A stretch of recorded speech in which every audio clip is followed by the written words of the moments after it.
Okay, so for today, we're going to work on Hotel Maran. It will be the same as the project, no not big difference, the same step exactly. I will not focus a lot on the backend. I'll try to go very quickly through the backend first, finish it, and then I will come to the front end where we'll spend most of the time. So to run my backend, as you know, all I have to do just do npm I to install the dependency. I already have them. So I can just run npm run dev, and my backend should be running now. So let's go quickly to see, try to fix this one. Config, it's fine. Index.js, that should be fine. No problem here. I'm connecting to my database. And here I don't have really item route. I will have hotel route, right? Hotel route. And it will be from hotel, not item, hotel.js. So I need to go to my route quickly, and I need to delete this one. And I need to create a new route, and this route, it will be hotel.js. Voila. So now I'm importing hotel.js. It's from route.js, and now I need to use it, of course. Config is the same, file name is the same, those should be the same. Course is still the same. That's my front end, that's fine. All of that, it's fine. I'm not going to change anything, but I'm going to change here. I don't have item route anymore. Now it will be hotel route, as you know. And that should be good. Other than that, I don't have anything else. Okay, just close. No, just keep it. Just keep it. But what I'm going to do here, I'm going to disable this stuff because I think it's too difficult for you to read. Yeah, so now I just created a new route, which will be hotel route. Now I will go inside my hotel route, or I can just go inside the user, just copy everything and put it inside the hotel and modify it. And I can also open my controllers. So I don't have any item anymore. I need to remove it and name it hotel because that's what it will be. And close that. And now it will be hotel. That's fine. So I'm importing Express. Now user controller is not called user. What is that? No, I don't want user controller. Hopefully I did not rename user controller. No, item controller and use user controller. So let's go to item controller here. And if I go to item controller, it's no more item controller. I need to name it hotel controller, as you know. So I'm going to copy this one. I'm going down to the export. And voila, I've just changed the name. That's it. I didn't do anything here. For the backend, I can actually reuse all of that, or I can write it very quickly, so it will be fine. Let me just remove this functionality here as well. And I can remove all this code here. And now all I need to do now, just save those. Get item, I'm gonna delete it, and I have get all item. Delete that as well. And here get all item. Voilà. So now we name it hotel controller. So what I'm going to do here, I name it get all. I need to rename my function. Get all hotel or hotels, whatever you want to. And here I need to get one hotel, so it will be get hotel like that. And get users hotel, so that means the hotel added by one user. Hotels like that. Create hotel. I'm just renaming my functions, that's it. Update hotel, I need to be able to update this one as well. And I need to be able to delete a hotel. Okay, so that's my different function here in my controller, which I need to work with them. Now, what I need to do here, I need to, oh, we are in login. I don't want to, yeah, but why do I name this one hotel then? Because I copy pasted. That's the reason why. Okay, so what I need to do here, that's not correct. Now I need to import hotel controller, as you know, and it will be from hotel dot controller hotel.js, which I will have them, which is this one here. Okay, click on that. And now I need different function here, and this different function will come in from the hotel, which will be, what function do I have? Get all hotels, you know. Well, let's just remove all of this function. Get all hotel, I need get hotel, which will be single, get hotel, get user hotel, and I need to create hotel, and I need update hotel, right? And the last one, it will be delete hotel. So I'm trying to grab all these functions from my controller, which will be hotel controller. Now, of course, for the route, I need different routes here. I will need router. It's the first one here. It will be get, I will just name it hotel like that, get all hotel. I need to be able to get one hotel, so it will be slash, maybe I can just name it again, hotel is fine. I'm just getting hotel, and here I need to pass a param, which will be the ID. Then I need to pass get user here, all the hotel by being posted by one user. I'm gonna name it hotel slash user ID, and this ID, it will be the user ID. And after that, I will need to be able to post a hotel. I need to be able to update a hotel. I need to be able to delete a hotel. And that's all, simply all my route here. Everything should be fine. You are with me, guys, right? Yeah. I'm going quickly because you already know the backend. But if you have any question, anything you did not understand, just let me know. Okay, now the user, I'm not gonna touch it. It's the same. I'm not gonna repeat it, but the hotel now, I've updated my hotel, which is really nice. For the controller, now I have hotel controller, which is nice. User, it's the same. I'm not gonna change it. Now the problem here, of course, it will be with my my module, because yes, I have user module, but here I have item module, which I need to, of course, rename it to hotel. It will be hotel module. So here, instead of item schema, it will be hotel schema. Hotel schema. And of course, what I'm going to do here, I'm going to go in here and I'm going to update this one. It's no more item here. It's just a hotel. Hotel like that. And here, of course, it's not item, it's hotel. Voila. And I just need to copy this guy and put this guy here. That should be good. Of course, now I've just modified the data here. I can go to my hotel, and now here I can just remove this one, which is not correct. I need to import now hotel. And hotel, that will be my module from dot slash module hotel.js. And that should okay. But now I need to go to my module here. What normally the hotel have? Of course, it will not be like the item. It will be a little bit different. The hotel normally has a name, right? Yes? No? Yes. What different property can the hotel has? Image, I'm gonna keep it. Maybe here, category, name, description, I'm gonna remove those. User ID, I still want the user ID here. I need to link the user ID to hotel. Now, why? Because I have a foreign key here. Now, any user posted or added a new hotel, I will know that this specific user added this hotel. So I will need a reference to user module, and is required to. And of course, here I am saving the user ID here, which will be user underscore ID.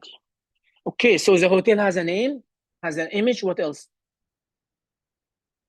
Maybe Yes. category 2, like 5 stars hotel. Yeah, category. Voila. Category, it will be string, right? Yes. Yeah. So it will be string like 2 stars, 3 stars, stuff like that. Is it required? Yes, let's make it required. What also the hotel maybe have? Maybe the price for one night, maybe? Yeah, and the description. Oh, description. Okay, description. Description, of course, it will be stringy, as you know. And it's required, yes. And maybe I have a price, just let's say price, not location. Location actually is quite important, huh?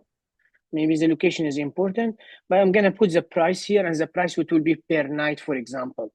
So here I can add a number here, and I say for one night, for example, it will be €100 or something like that. Is the idea clear? Yes. Of course, you can add those property according to your need. For me, that's not so important. For you, you can add a category. After that, you don't like description, you can remove it. For me, it's fine. These fields are fine. You can put whatever you want. It doesn't matter for me. Okay, so I make the timestamp true, be like that. MongoDB will be able to update and create the date.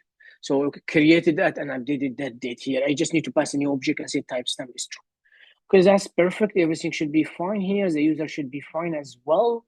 Now what I need to do here, I need to go to these guys and try to finish those. And after that, everything should be fine. But before that, let me go to my connection here and click. Now, of course, my connection string here is the name of my database. It will not be shop. It will be hotel, right? So I'm going to name it hotel like that. That's the name of my database here. And now what I need to do here, I can just go and open my compass.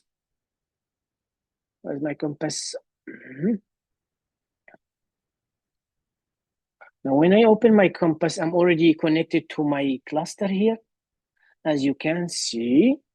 And what I need to do here, maybe I can refresh. Where is it? Where is it? Where is it? Yeah. Click on that and let's hit refresh database. Okay, yeah, so all I need to do now, maybe I can just go to my server and I can just close it. Why is that? Because I changed the connection, I've changed my module. So it would be a good idea now to restart my server, and when I restart my server, it will be connected to database. If I go back to my compass and refresh database, as you can see now, I have my hotel and I have my hotel here and I have my user, which is what I want actually. That's nice, not bad. And now what I want to do here, I just need to finish this different controller and I should be done with the backend. Let's go to hotel. How can I get all hotels? How can I get all hotels? Try and catch first. Yes. I'm repeating stuff, guys. Yeah. So try and catch. And here, if I have an error, all I have to do, I can just send status 500. By the way, that's all the time. It will be the same. So voila. If I have an error, I'm just sending status 500. The message, it will be error.message, or I can just say, for example, server is down. It depends on what you want. You need to understand something. Sometimes this message object, the message inside it is not really descriptive or is not user-friendly. And that's the reason why you need to know what you are doing. So if you see the message and you find it not user-friendly, the user cannot understand it, you can change it. I mean, you can pass your own message, it's fine. Now what I can do here, I can just say count hotels like that. It will be equal to await hotel.find. And of course, as you know, find if I pass nothing, it will go and try to find all these hotels.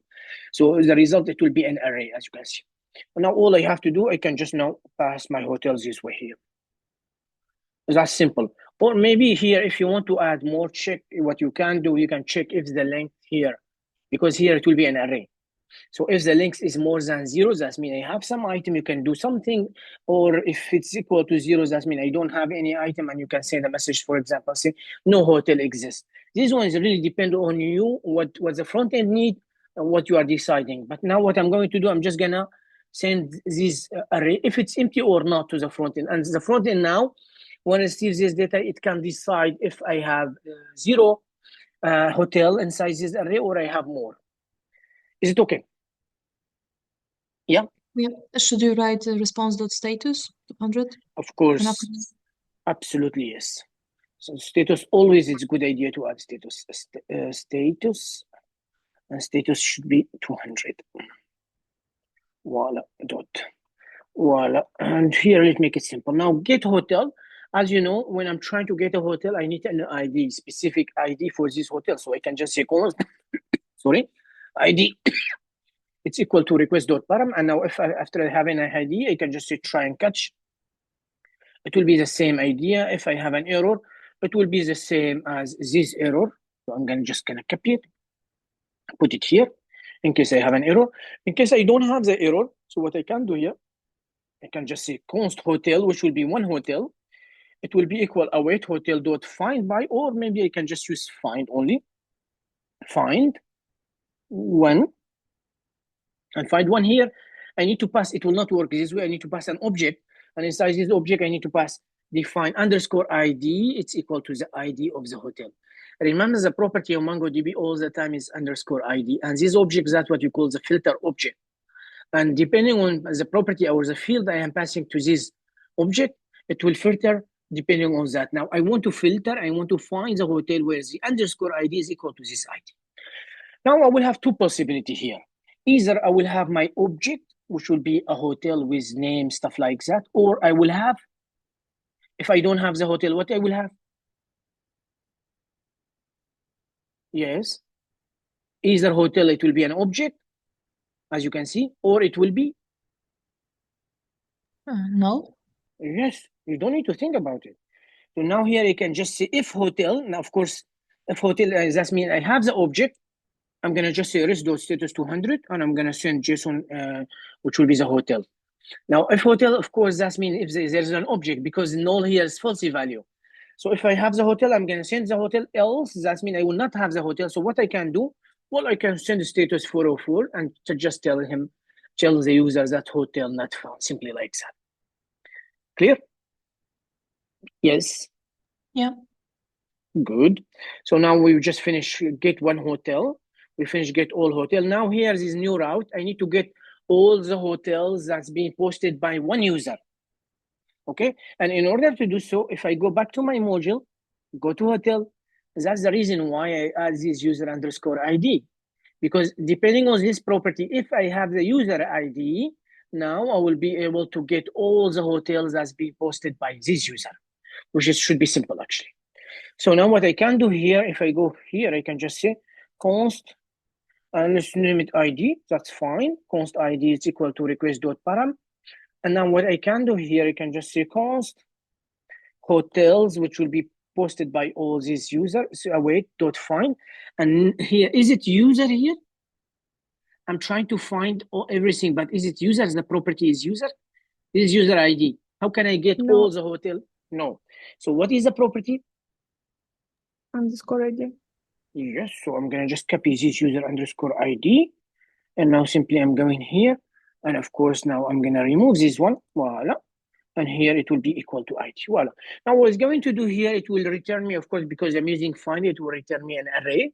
This array could be empty when the user did not post any of these guys, hotel, or it could be more if the user is being, or I posted a few hotel or one hotel or whatever. But I forget to either try and catch, so I'm going to use try and catch first.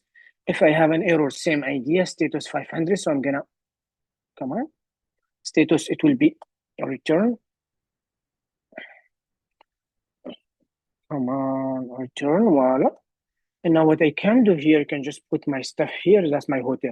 So I have, what I'm going to do here, I need to decide again here with the front end. Okay, if I don't have any hotel, what do you want me to send you, or do you just want me to send you an array? Now, because it's an array, the best option actually, it will be just to send it to the front end. And the front end will know that this is an array, and after that, it could decide, it easily knows the length of the array.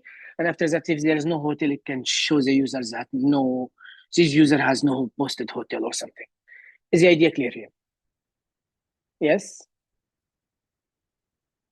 Hello? Yes. Remember, this ID is not like this ID. They are different. This ID for the hotel. This ID for the user. And you may tell me, but why I name it? I don't name it something different. Well, if you want to name it something different, you need to go to your route. Notice here, what did I name it? So here I name it hotel user ID. That means depending on this one, whatever I name it here, I will get the same value. So if I name it here user underscore ID, I will get user underscore ID from request.param. Depending on what do I name this value, you can change it, of course, if you want to. You can name it whatever you want to here. It's fine with me.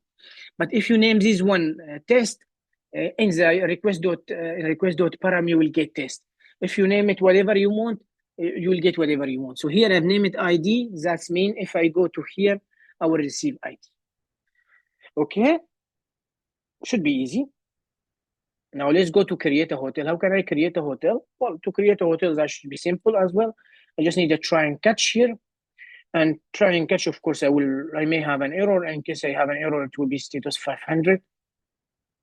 And yeah, that's it. So what do I need to do now? Yes. Any idea?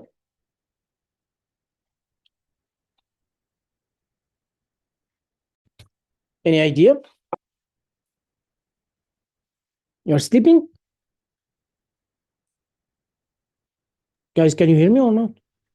Yes, but we have no idea. We need to grab from the body. How could you don't have an idea? It's simple. You need to grab all the value from the body. So Yeah. it's not difficult. So we need to go to module hotel. So what do I need to have? Well, I need to have name. I need to have category. Name, category, and I need description like that. Price, yes, and image. A user ID. Do I need to add user ID? No. No, because the user ID I will do it in the front end when the user logged in.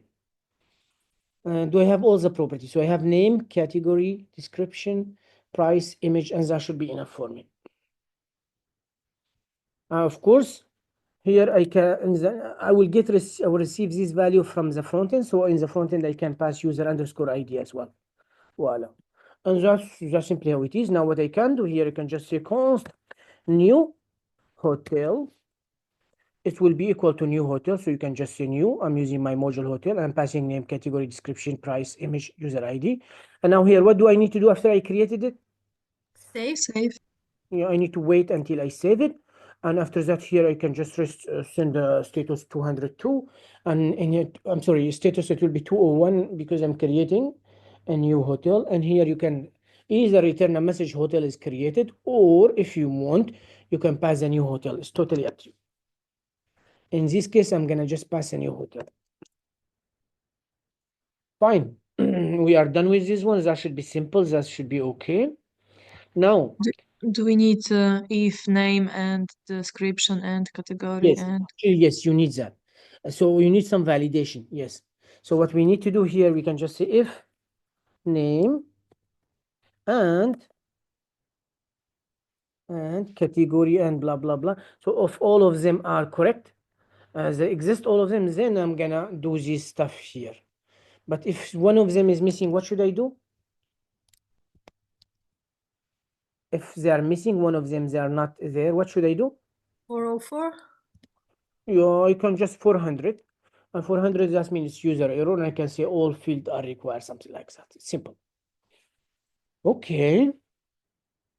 Now update hotel, it's same idea. I need to grab the ID of the hotel. I need to grab all the new value. And after that, I can use update one from MongoDB, update one. And that should be fine. Simple. So first I need to get the ID, so I can just say const ID, it will equal to request.param. Then I need to grab name, category, description, price, image. User ID, I don't need it. Why? Why I don't need the user ID? because we don't want to update the user ID. Exactly. We never want to update the user ID because the guys created the hotel. It will be always the same. So now what I can do here, I can use try and catch, but not here in the next line. I can use try and catch. And of course, if I have an error, simply I can just send status 500.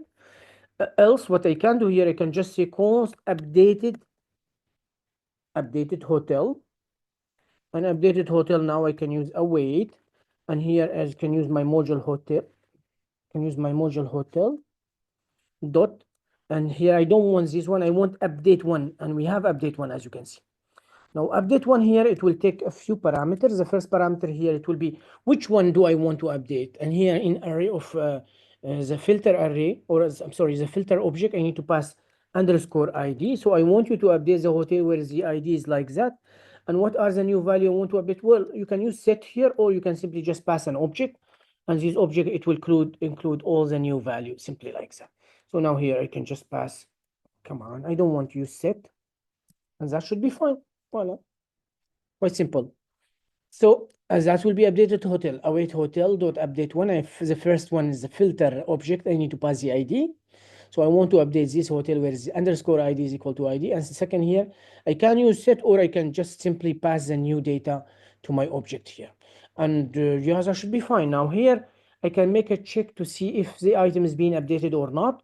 How? Well, I can just say if updated hotel dot modify. I am not quite sure about this property, but you need to log it here. So updated hotel dot modified, I think, yes, modified count. That's what I want to. If the modified count is more than 0, that means it's been updated successfully. Because this guy here, it will return you an object. This function here, this method update one, it will return you an object. One property inside is called modify count. If modify count is more than 0, that means it's something is being updated, and we'll know that our hotel is being updated. Of course, if that's not the case, that means my hotel is not being updated, simply like that. And I can send hotel not found or something. Is the idea clear? Yes? Yes. But what I'm going to do here, I'm going to grab all of that, cut all of that. Well, it's actually depend here. I can put a condition if name, category, description, price, and image, then I'm gonna update it. But you don't really need to do that. What if I just want to update the category? I don't want to update everything. And that's the reason why I'm not putting the condition. Because when you try to update something, maybe you're just gonna update the name. You don't have to update all this property. Okay, guys? Yeah. But because if you would like to update and you will have the form and the previous fields will be filled from the hotel, and if you remove it, so it will still create and update the new hotel without, for example, description. What it's going to do, MongoDB is going to do, it will take this value here. Mhm. Even if you change them or not change them, it will take this value. After that, it will compare them with the old value. If they are different, it will updating them. If they are not different, they're gonna keep them, and that's how it is. So don't worry about that. Okay? But if you would like to remove something, so it will accept it or not? What do you mean by remove? Like, okay, I will say that I don't want a category and I will remove it. No, And after that save, no, of there course will not. be an error or not? It will be an error. It will go directly to the error here. You will have an error. Why? Because if I go to my hotel module, you are saying that everything is required. Okay. Because it's required, is not gonna accept it. So the error will be 500. Yes, the error here will be 500, and then you need to come and fix this problem here. But it Mhm. doesn't matter. That what's important is you need to pass everything. If you pass nothing here, it will just stuck here and it will show you the error Okay. here. Mhm. I can, by the way, I can add some stuff here if I want to. Actually, let me add it. Maybe it will be good idea. Here I can just say if name and category and voila, and then if I have everything, then I'm gonna update this guy. Like that. Of course, if I don't have everything, then I can just send status 400 and say all field are required, simply like that. And that's an extra check here. Now it will not go to 500 in case you do now, you want to delete something. For example, category, you don't want to add it. It will not go to 500, it will go to 400 and it will tell you all field are required. Should be good. Fine, now the last one, delete. It's simplest one, of course. I can just get the ID, as you know. And that should be okay. Here I need to use try and catch, of course, as you know. Try, and I need to catch as well. Catch. Of course, if I haven't catch, I just send status 500. That should be obvious. Now here I can just say const deleted hotel is equal to await hotel dot delete one, and what will be the property I will depend on or filter on, it will be underscore ID. So delete one underscore ID is the ID here. Now of course this guy here deleted one, it will return me an object, and this object include some property. One of them is deleted count if I'm not mistaken. So if I can just say if deleted hotel dot, and as you can see I have delete count here. So if deleted count is more than 0, that means it's been deleted successfully. If not, then what should I do? That's probably I don't have the hotel to delete it, and that's the reason why we say 404 hotel not found. And that's the backend, simply. Question? Question before I move to the front end? Question? Yes, no? Just maybe for the user, when we are creating token and so on, so we are putting in cookies what exactly? Email or all the data? No, I think for this case we are not gonna put anything actually. What we're going to do here, it's when the user from the front end logged in. So what I'm going to do, let me show you. If I go back to controller, if I go to the user, so notice when the user logged in, when the user log in and here pass everything, what I am passing back, actually here we are making the email. Yeah, so as a cookie here, we're just making the email as a cookie. But notice here, so I'm sending back to the user ID, and that's what I want to. And also I am sending back a message. Maybe it will be a good idea actually to add the email just like that. And here I don't want to add the email as a cookie. Yeah, I mean, why not? So what I'm doing here, I'm just creating my token. I'm making my token as a cookie. And then here, when the user logged in, I'm sending back to the front end, I'm sending the ID, the email, and something like that. And now here, when I receive the ID and the email, well, I can store the ID in the local storage or session storage. It will be better. And even I can store the email if I want to. It's fine. Is it clear, Agnieszka? Okay. We will see that in the front end anyway. Okay, let's click this one. Now what I need to do here, I need to go to all my application, not just the front end. So let me open this one. I'm going to cd into my backend directly, cd backend. And here what I'm going to do, I'm not sure during what I was coding there was any problem with my hotel, so I'm going to delete this hotel. So whenever I run my server, it will create a new one just in case. Okay, that's fine. Now here, let's go in here and let's just say npm run div. Voila, and now everything should be fine. If I go back to my refresh, yeah, I have my hotel, and as you can see, I have hotel and I have user, which is great. Fine. Let me go to my front end as well. So here I can just cd into the front end. Already have npm I, so I can just say npm run div. And that's my front end, so I can just open my front end here, and voila. And move this one here. That should be good. Okay, let's click on our front end. In my front end, as you can see, I have .env, which will be HTTP localhost 5004 API, as I didn't change anything. I think my backend is still on the 5004, as you can see, so I didn't change anything. I'm going to keep it. Production is the same idea. I'm not going to change anything. Here, nothing to change at all. All I need to do now, I need to go to my source. And in my util, I have few functions, as you can see, match password, blah, blah, blah, stuff like that. I'm not going to change them. Let's go to main quickly. So in the main, you need to make sure that you wrap your application inside browser router. Why? Because we are planning to use React Router DOM. So I need to import browser router from React Router DOM. And then as you can see, I will render it as a React component and I will put everything inside. That's step number 1 to use React Router DOM. Now the second step, it will be I need to go to my app component or the root component, and I need to import routes with S and route single, both of them from React Router component. And now what I need to do here, I need to create the routes plural, which will be a component, and inside it now here I can create different route according to my need. That should be fine. And now what do I need also? I need a lot of component, really depending on my need. Maybe it will be a good idea to get rid of all of those actually, except the login, because it will be repetitive. The login, the logout, and the register, I will keep them. But the rest, I'm going to delete them. So I'm going to delete this one, add item. Header, I'm going to keep it. It should be nice.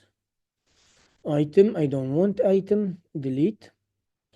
Items, I'm going to delete it. Loading, and you know what's loading, right? So what loading here is just HTML and CSS, one div, and it has some styling. If you look online, you will find a lot of different loading, by the way. Some of them are really cool, really nice, and they will give you the HTML and they will give you also the CSS. But it depends on what you want, what type of loading do you have. I've already have this one here. I'm gonna share this one with you anyway. In case you like, it's fine. Login, I will keep it the same. Logout, the same. My item, I don't have my item, so let me delete my item. Let me delete this one. Navigation bar, we will need it. Register, that's the component I want for now.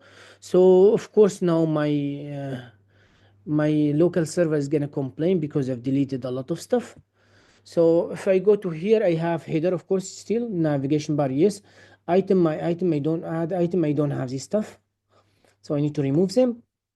Register, login, logout, I have them. So what I need to do here, I need to get rid of all of that. That should be okay. Oh, come on, come on, come on. I'm gonna get rid of this one currently because I don't have the item yet. And now I currently have register, login, and logout. That should be fine. And here it will not be my shop, it will be my hotels, for example. Voila. Okay. Is it okay? Okay so far? Yep. Good. So now what do I want to do? Well, let's have a quick look at this one. Quick look here, my hotels. As you can see, login, it's okay working. Register, it's working, as you know. If I click on the item, it's not working because simply I don't have the component for that yet. No, that's not what I want to. Click, let's inspect. Click here to see if we have anything. Yeah, so what's telling me here in no route match the location slash. So why? Because now I'm trying to go to item slash and it's telling me I don't have any component. No route match this one. We will need to fix it, of course. So what we need to do here, we need to go to the component here, create a new file, and here I need to render hotels, right? So my component here, it will be hotels because I'm trying to render all the hotels, right? So I can name it H hotel like that, single hotel dot gsx, and of course I need to save it, the name, because I need to use it for CSS as well. Click hotel.css. Okay, now what I need to do here, I need to create a dummy component, RAFCP. Do I want any props for this component? Of course not. And now what I want to do, I just need this minimum stuff here. So now what I'm trying to do here? Well, what I'm trying to do now, I will need to go to send a request to the backend to get all the hotel that I have. And in order to do so, I will need few stuff. What will I need? What do I need to import? Import? What do I need to import? Axios. Use state. Use state, use effect. I will need both. Use state, use effect. I will need Axios as well. Use state, use effect. That's from here. And also I will need, no, not now. I don't need any param. When I get all my hotel, I'm going to redirect to something? No, probably I'm not gonna redirect to anything. So I don't need to use navigate, but let's try to import our Axios. Import Axios from Axios. If I need anything else, I can just import it later. Axios from Axios, which is nice. Now, what should I do? Well, it's quite simple. I need to create a few pieces of state. So I need to have const hotels, set hotels, and as the default value, it will be an empty array because hotels, it will be an array. Also, I need to have const loader, set, so loading or set loading. And set loading here, when I send a request, I will set loading to true. When I get my data or I get an error, I need to set loading to false. And I need to have an error message just in case. Voila. So that's 3 pieces of state I need. And now here, what do I want to do? When do I want to send a request to the backend to get this hotel? When? Yeah. So when do I need to send a request? I don't like null. I'll make it an empty string. Yep. So when do I need to send a request to the backend to get these hotels? When? I'm waiting. When the page loaded. When the page is being mounted. What do I mean by mounted? Well, when it's being added to the DOM. Yes, when it's being loaded. So when these components being added to the DOM, that means when I see it, when it's being loaded, I want to send a request to the backend to get all the hotel. And in order to do so, I need to use effect. Use effect is a hook in React, as you know. I take 2 parameters. The first parameter, it's a function. The second one is array of dependency. You should never forget array of dependency. Always you should include it. If the array of dependency is empty, that means it will only happen when the page is being mounted or loaded. That's it. One time when it's loaded. So now here I cannot make this function a sync function. It is not possible. That's the rule for use effect hook. So how can now I create a function, because I need an async function to send a request to the backend, otherwise it will not work. So what I can do here, I can just create my function and say const get hotels. Get hotels, of course, it will be a async function, as you can see. Voila. And now what I can do after I create my function, I need to call it, of course. If I don't call it, it will not work. So I'm gonna call it here. Well, problem solved. And now here, of course, I'm gonna use try and catch, as you know. Try and catch. And here, if I, in the catch block, if I have any error, what I can do, I can set this error to something, because I need to show or show the user this error. So I can just say set error. And here set error, I can just define it as error.message if I want to, or maybe I can define my own message. It's really depend on you. So you can check if the error.message is not user friendly, you can replace it with your message. It's fine. And of course I will need finally. Why do I need finally? Why I will need finally? To set the loading to? To set the loading to? False, indeed. By default, I make the loading false. That means when I will try to fetch, when I'm trying to fetch the hotel, I'm gonna set the loading to true. Voila. And here, and finally, it doesn't matter if this block is being executed or the catch block is being executed. Finally, so finally it will happen in both cases, in try or catch block. So if I get my data or I get an error, finally it will happen, and I'm setting the loading to false. So that's what I want to. Cool. Okay, now after I set my loading to true, now it's being loading. Now what should I do? Well, I need to send my request, and in order to do so, you can just say const res, it's equal to await, and it will be await Axios. What type of HTTP request here? It's GET, right? Yes. Yeah. Yeah. And now here I put my GET, and now here the problem is I need to grab my data, but not from here. I need to grab my data from .env or .env production. So I can do, well, it's quite simple. It's just a variable. So all I have to do, I can just put $sign, voila, and it will be import .meta .env, and here the name here, the name of the variable, which I think it's the v API URL. So let's just check it. Vite API URL, and the same name here, Vite API URL, which is perfect. And of course, I need /hotels. Why? Because this value here, I mean, development will be HTTP localhost 5004/API/ I need hotels. So that I'm adding hotels here. And that should be fine, actually. Now, what I need to do here, I need to check if res.status, if it's equal to 200, then I can just set my hotel to res.data, which will be an array, and it will update this array, which is cool. Now, else, that means the status is not 200. And in this case, I can now set my error message here. So I set the error message to something went wrong or whatever you want to, any message you want to. But here, it's just like that. You are setting the error here. So that should be fine. Now I know my hotels, which is nice. The problem here is with this hotel here. How can now I render my hotels? Well, to render my hotel, maybe I can give it a class here. So I'm gonna give it a class, and I'll name it hotel.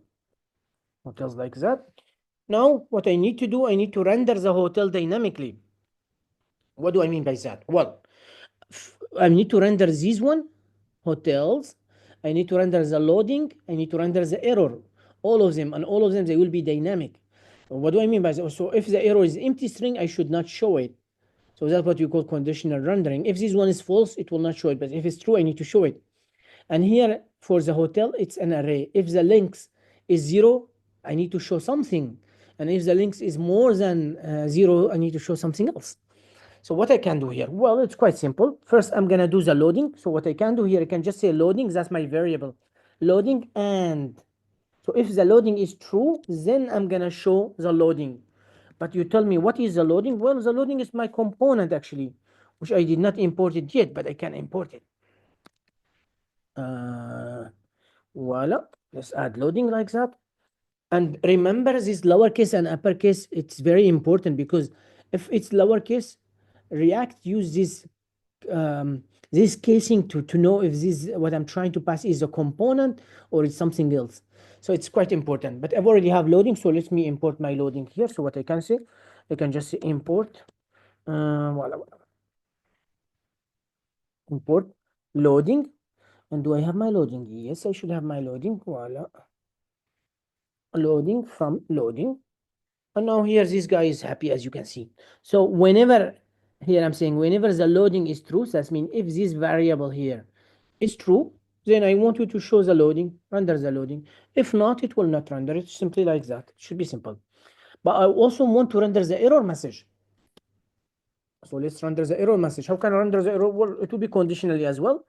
If error, and here for the error, if I have an error, I'm going to create a div. But it's your decision to create whatever you want. I'm going to create a div with class error. So I'm going to add class error. Well, now here, if I save it, now I have something nice, as you can see. So I have the loading, which is cool. And I have the error message, which is cool. But I don't want only these two guys. I want something else, something else. Well, what I can do here, I can just say hotels dot length, because it's an array. So if it's more than 0, that means I have some hotels, right? So it will be like ternary operator. I'm going to render something. But if it is not the case, I'm going to render something else. So what will be the something else here? What I can do here, I can just create a div. Remember, this one will happen if the length here. So if it's true, if hotel.length is more than 0, it will render this part. If it's not, it will render this part. I will start with the smallest part. That means if I don't have any hotel, I can just create a div like that. And I can just say, for example, no hotel exists. And of course, now here I can just add a class. If I want to, I can add a class name like that. And here I can just say no hotel. Just use this, that's it. Of course, give me an error because I'm not happy about this one because I did not pass anything here. So what I can do here, if I have an hotel, I want you to render my component hotel, which I don't have really, and I need to create. But I'm still not happy. Why? Because here, whenever I'm trying to render any list, or I'm looping through any, yeah, but I did not map here. Just my second. Yeah, but I need to do something here. This one it will be question mark, and this one here it will be hotels dot map, because I need to map through them. And for map is higher order method. So if I have hotels, I will have one hotel, and after that, for with this single hotel, I want to render the component which will be hotel, which I don't have. Voila. Bit clear? Not clear? Yes? No? Hello? But we have already component hotel. No, we don't have. Where is it? You're working now in it.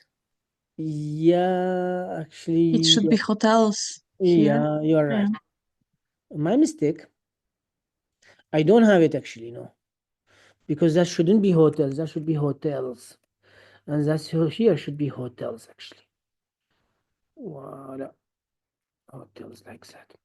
Now I go here and I need to update some stuff. I did not even import my CSS. So import dot slash hotels CSS.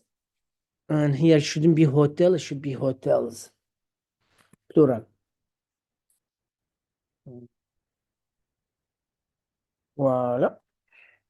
And now everything is fixed. As you can see, hotels, everything's fine. So only problem is now I need this component, which is called hotel, which I don't have. So what I can do here, I can just create my component. Yeah. Can you go to error? Just a second. Dot .gsx. And here, let's just create a dummy component. So I will be able to import it. Props, yes, I need the props here. Yes, where is it? Go down. And here line 39, because you have error, but only the div. You didn't put the error inside the div. You are right. And now I'm gonna put the error here. Voila. And now should be happy, right? And the error, yes. So everything good. Now I need to fix this problem here. As I told you, I have now component called hotel. So let me import loading, and now here I can import my hotel. Voila. And maybe it will be nice just to put hotels at the top. But it doesn't matter really, but it's just matter of how you structure your code. Of course, now hotel here, it will be my data. Here's my component. React is not happy. Why? Well, he's not happy because simply I'm not passing any something called key. And here to pass the key here, what do I need to do? Well, I can just take hotel dot underscore ID.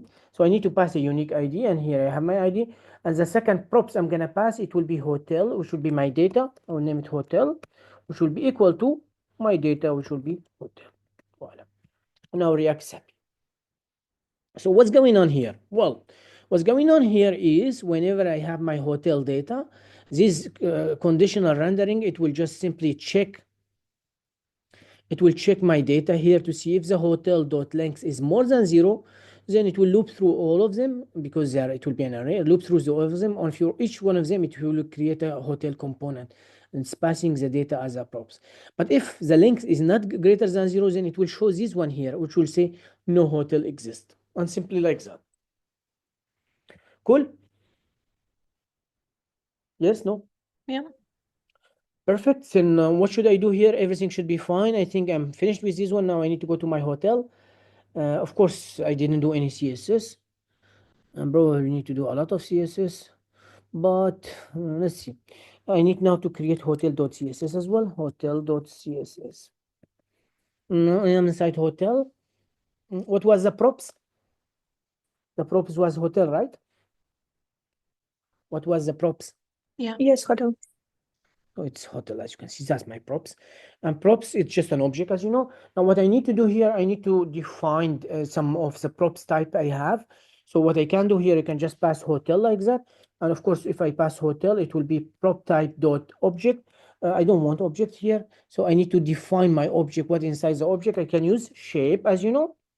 And inside the shape here, I can now structure all the property I have. So probably I will have an ID. I'll have name, I have image, I have price, I think. And no, this one I don't have. What are different property I have also? Category maybe? Category. Description. And description, I think. Yeah, you're right. Description. No, not debugging. Description. And we will see later if we have missed anything, we can add them. It's not a problem. Cool. Now, what do I want to do for this guy? Well, maybe at first I can give it a class for styling. And here maybe I can name it hotel card. Dash card. And now what yeah, in here maybe I can create a div first, and this div here, it will be for my image. And here maybe we can I also give it a class, and here it will be image container, image container container. And what you can do here, you can add another div if you want to.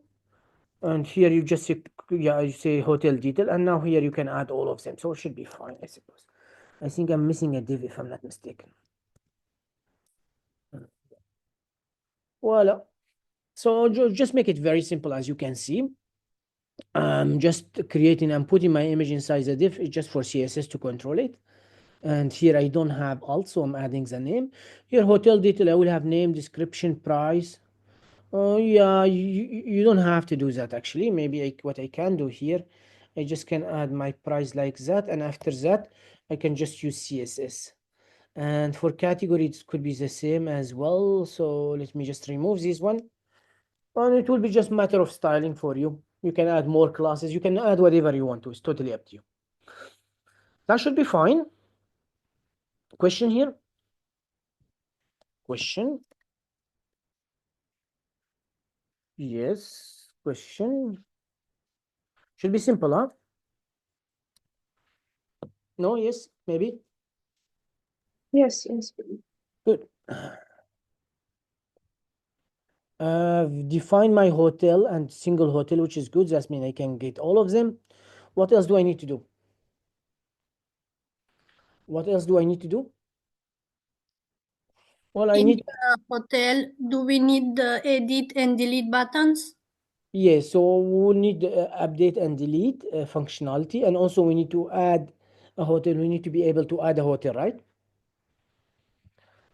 So let's go to the navigation bar. In the navigation bar, I'm trying to get document.cookie here. I need to modify this one, by the way, because as you can see here, the navigation bar is doing here. I'm trying to access document.cookie, and on my backend, I remove this email as a key. So probably I need to add some modification here. So add item here, of course, it will not be add item. It will be add hotel. My hotel now, I'm gonna remove it for now. I don't want the user, huh? So log out, that's fine. When the user, if the user is logged in, he will be able to add a hotel. He will be able to log out. If the user is not, we will need to show him login and register. That should be good. Numbers, that should be good. But I have a slightly small problem. What could be the small problem? I do not know if the user is logged in or not. There's no way to know if the user is logged in or not. And you may tell me, but I can check my cookie. Well, but the problem is, if I go now to my controller, if I go to user, and when the user is logged in, notice, when the user is logged in, before I had cookie, which is email, now I don't have any cookie. I just have my token as a cookie. And the rest, which is ID, email, and message, I'm passing it as data to the front end. So what could be the solution? I don't want a backend solution. I want front end solution. What could be the solution? Yes, what could be the solution? To check if this data is available, I'm saying. Again, Ms. Milano? If you do have cookies, you said that you are sending the data from the backend to the front end, so you have to grab the data, no? Indeed, but how, where? Where I'm grabbing the data? Where? In which component? In which part? So in which part I need to grab that? In When the user is Logged. in. Yes, when the user is logged in. So what I need to do now, I need to go to login, and here, as you can see, I have email, I have password, I have everything. That's fine. Loading. I will go here. Now, if this status here, as you can see, if the status 200, then I will have my data. But what I am grabbing from the backend, what is the backend sending me? I need to know what the backend is sending me. So if I go here and I go inside, let me open a new one. Click. And where's my backend? Where's my backend? User, like that. And I'm going to expand it. So what I need to do here first, what is the backend sending me, or what different data the backend is sending me when I'm trying to log in? Once I'm logged in, as you can see, the backend is sending me, it will be data.user ID, and its property is called ID, and also send me the email. So what I can do here is a local storage. I can save the ID, which will be res.data. My data here, it will be this object I'm receiving back, .id. And also I can save also what? Now what can I save also? Email, if I want to, yes. So I can simply say session storage dot set item, which is email. And here I'm saving the email as res.data.email because I will receive them here. Now that's not the best approach. As I told you, there's many different approach to do so. Normally I should not store something sensitive. Normally maybe if I store only the user ID, and like that, whenever I need something from the user, I can just send a request to the backend to get the user data. But for now, I'll just keep it this way. It's fine. Sam, can we make a pause? Absolutely. It's 10:30. Yeah. So let's take a pause, and after that, when we come back, we'll finish this component, and then after that, we will show you what else. Yeah, we still have edit and delete, and we should be done. Then we can deploy our project. Thank you. So before the break, we talk about hotels. And in hotels, we have hotels loading error. We try to send a request to the backend to get our hotels. If status is 200, we update our set hotel. And yeah, if status is not 200, we are just setting our error. And yeah, that's simply like that. And here we are rendering conditional is a loading. We are rendering conditional is the error. And after that, maybe we can just take the error here and just put it down here. It's really up to you here. And then here, if the hotel.links is more than 0, it will render this one, so it will map through the hotel. and I will creating a hotel component with the key, which will be hotel._ID, and the hotel that's I'm passing my data here. If the length is 0, it cannot be less than 0. So either it will be 0 or more. And here, if it's more than 0, it will be this one. Is it 0? It will be this one, and it will show no hotel exists, simply like that. Okay, if we go to hotel, we are passing our data here. We are just rendering a few stuff. That's it. No more than that. The price here, you're putting $sign before, or you can put a euro sign. It's totally up to you. Okay, now what should I do? What should I do? What should I do? Am I importing this component to app.js or not?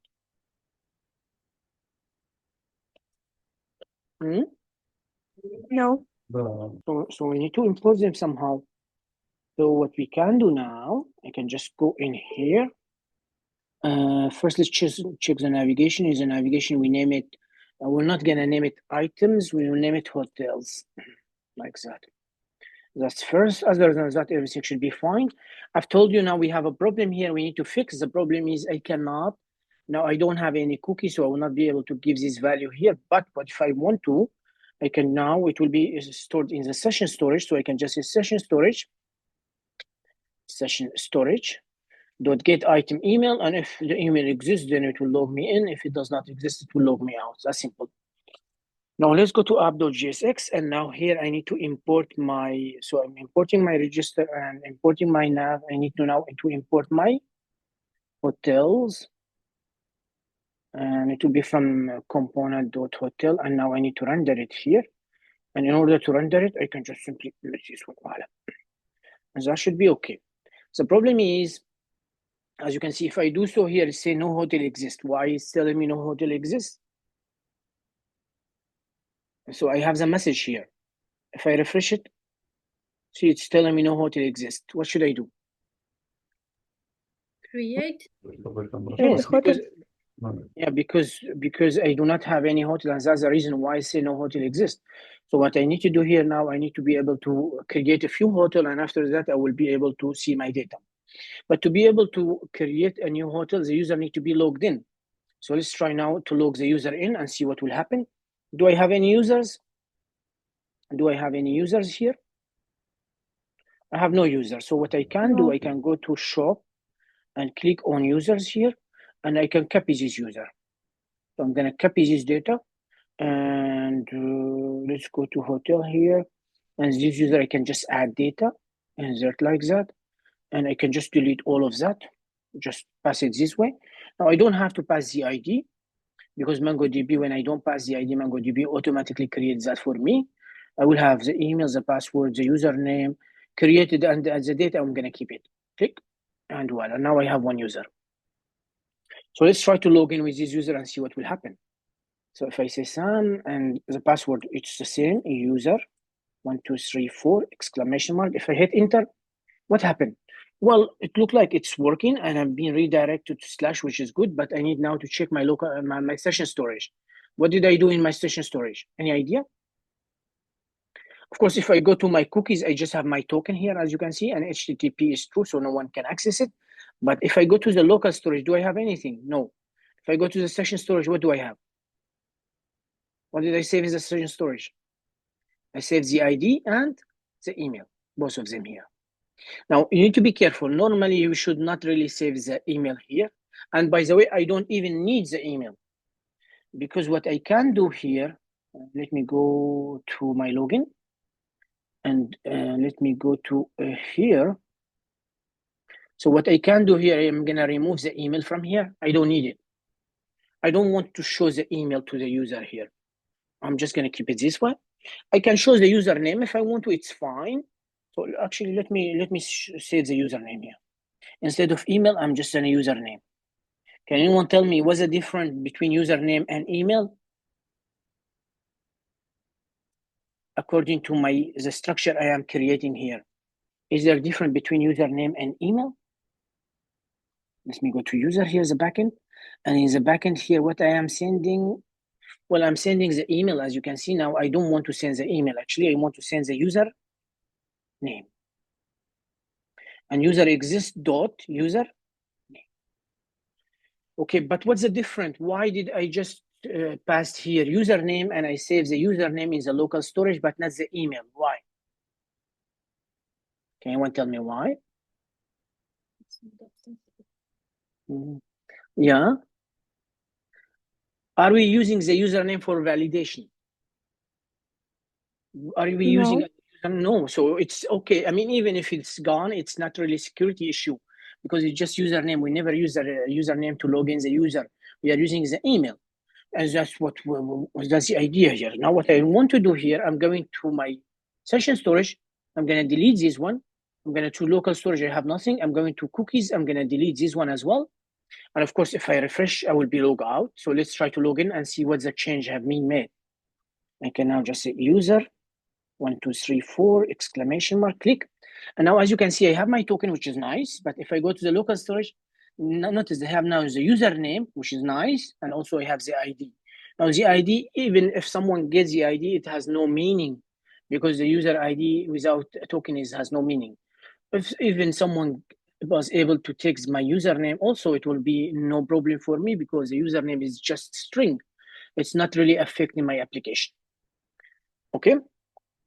But how did you get your username to 0, double zeros? It goes from where? So what's happening here? If I go now to my data, see, I have email, I have password, I have username, right? So in my database, when I create a user, I'm creating a username. You're with me, Daria? Yes, but when you register, do you have a username field? Yes, of course. When I register, I have username field. Yes. So I've modified. Yes, I have it. And now here on my backend, what I'm doing here, instead of you sending the email, which may cause a security issue for me, I'm just passing the user ID and the user email and some message. And like that, now I'm storing my username on my local storage and everything is be fine. Of course, now I need to modify it a little bit. What should I do now? I don't have email anymore. What should I do? User name. And here it will be username. And here it will be username. And they're doing the same job, by the way. So if I go here, I refresh. Still I have a user is logged in, but if I go to my local storage, and if I remove this one, I refresh, see, now I have login here. So it's working perfectly.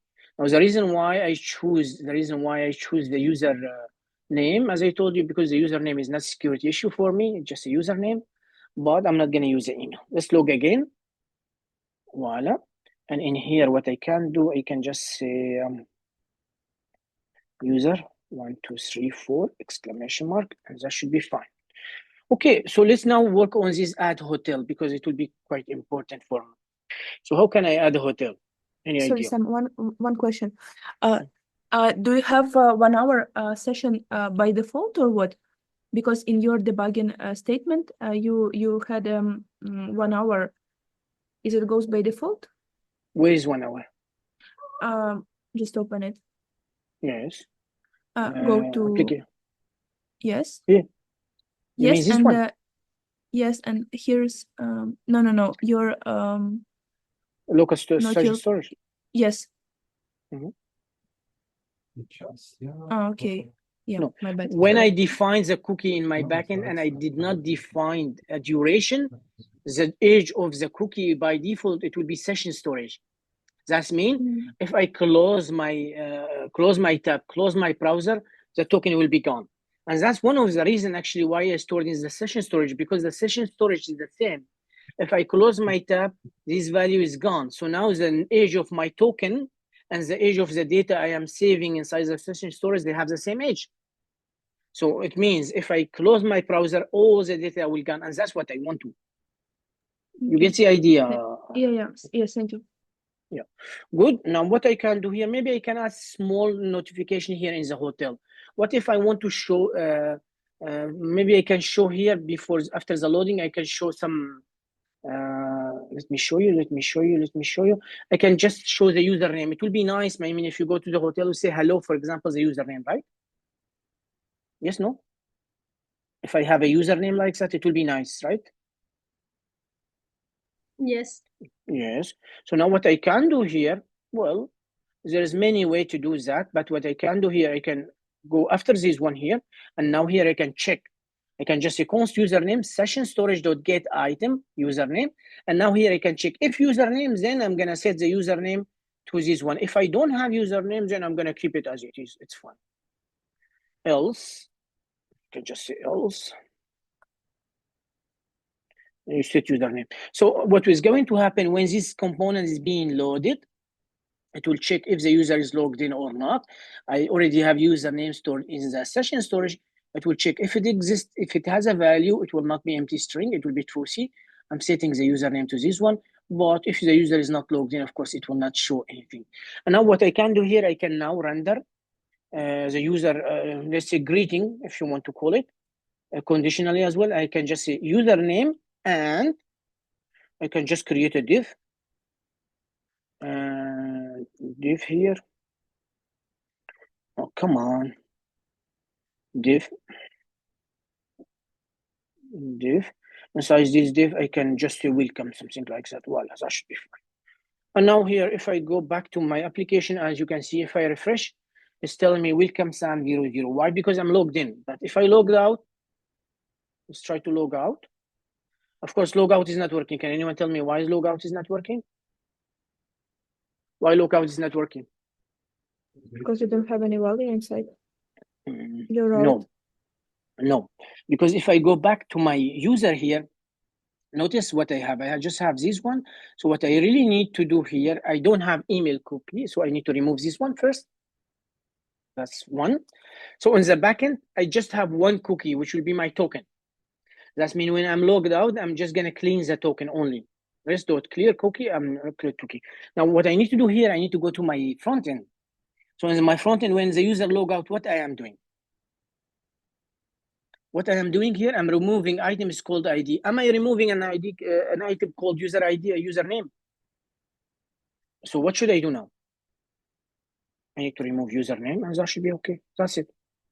Now let's go here, refresh, log out, and voila, now it's working.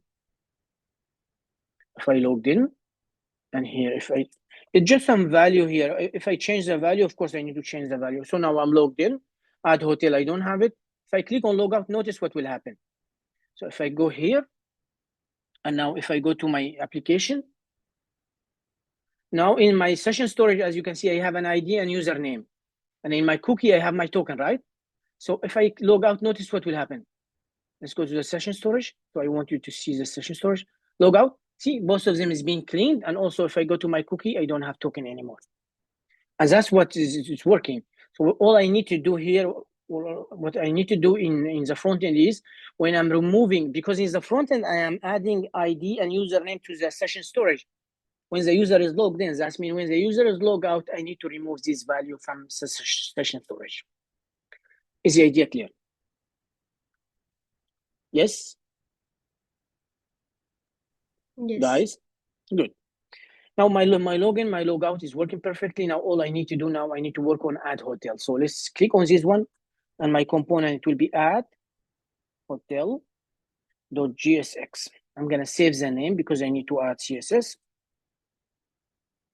And click on that, add hotel.css. And now here, add hotel, of course, it will be a component, RAFCP. And now what I can do, I will not receive any props, so I can remove those. I can remove this one, I can add this one, voila. So I have my component, which is add hotel. I can directly import it here. So what I can do here, I can just say import. What was the name of my component? Add hotel, right? And here, what I can do here, I can go now, create a new one. And here it will be add. So when the user click on add hotel, it will take it /add. And the element, it will be add hotel. And if I go back to my navigation bar, so as you can see here, add, it will take to /add and add hotel. So that should be good. Now here, if I go to log in, refresh, let's try to log in. User 1, 2, 3, 4, exclamation mark, click. Now, if I go to add hotel, as you can see, I have just text add hotel. I need to work on my component. If I go to hotel, I currently don't have any hotels like that, and voila, that should be fine. Of course, those both need styling and stuff like that, but that's okay. Click now. What we need to do, we need to work on add hotel. So add hotel, what should I do here in add hotel? What different property I will need?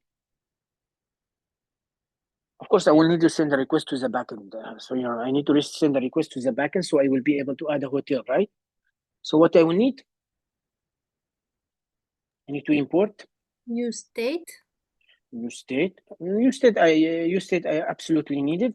Use effect I don't need it because here when the user click on the button, then I'm gonna add it to my backend. So I don't need use effect. I need use state. Also I need Axios. Use Yes. navigate. Yes. So voila. Now why I'm gonna use navigate when the user click on add hotel, I will add the hotel, then I will redirect to slash. And that's the reason why I will need use navigate. So I need to import this one also, which will be use navigate, which is coming from React Router 2, which is okay. So the first step here, I need to use navigate. So I'll just say const navigate is equal to use navigate. Voila. Then now here I need to define my piece of state. How many pieces of state I have here? I will have name, right? Set name. I will have image, set image, but also what do I have? Description, I think. Category. I will have this. What? Category. Category as well. So price here. I think price was here. Voila. And now I need a category here. So const category.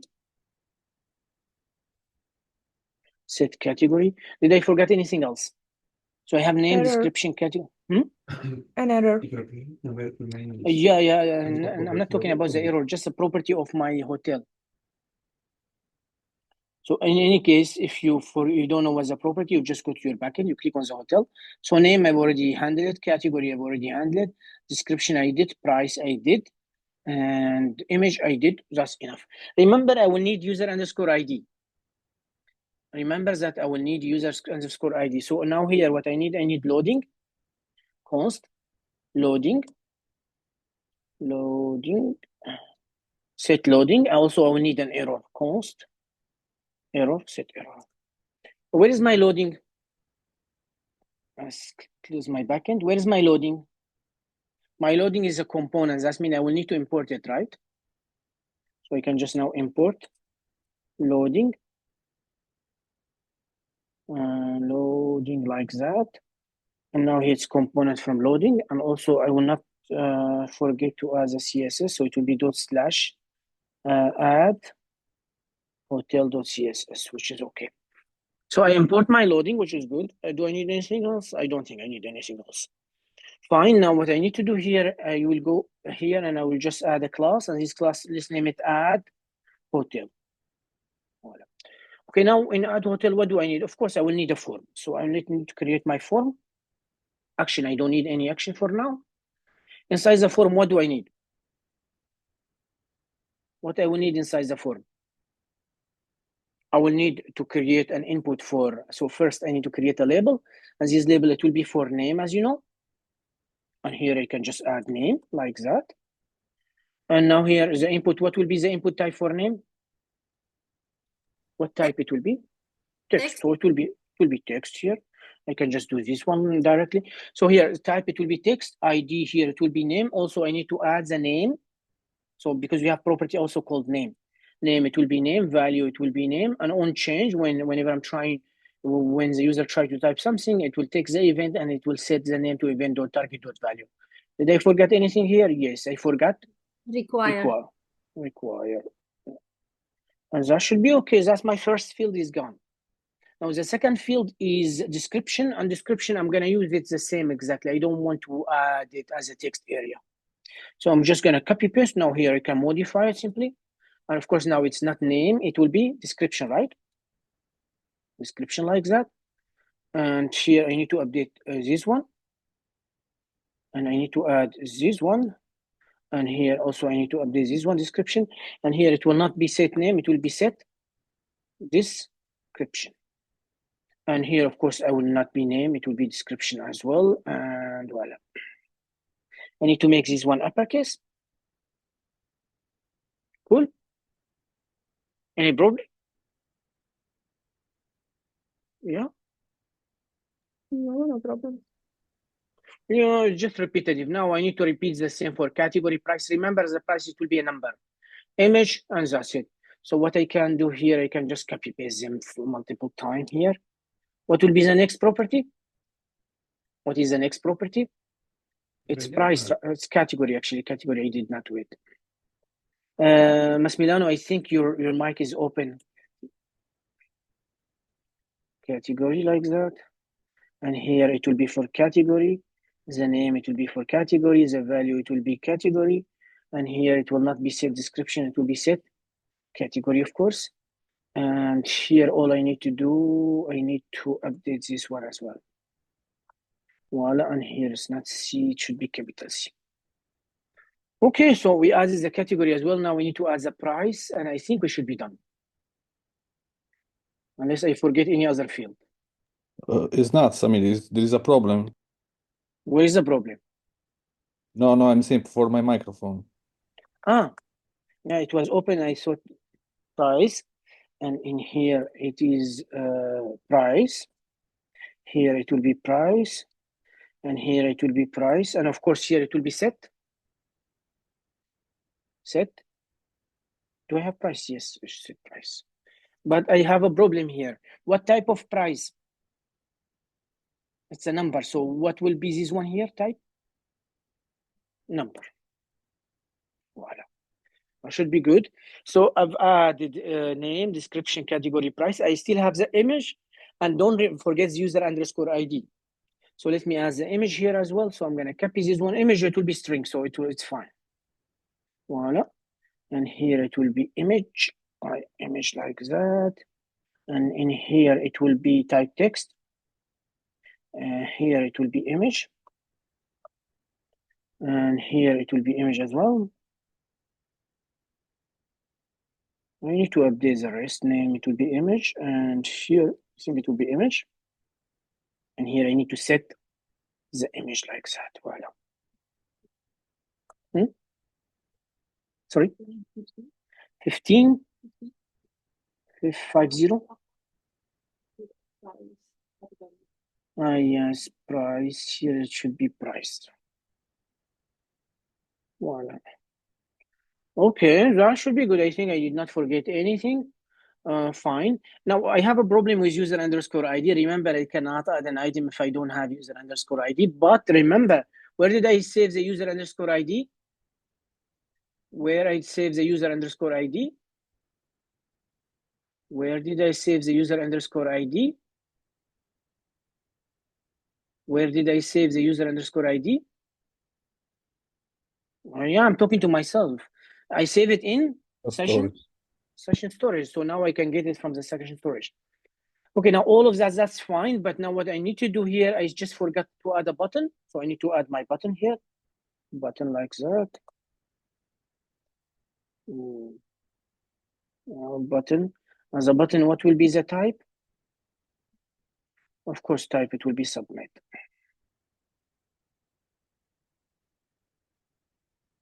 And here I can just say add hotel or whatever you want. It's fine. Do I need loading here? I don't think I need any loading here, actually. I just need error only.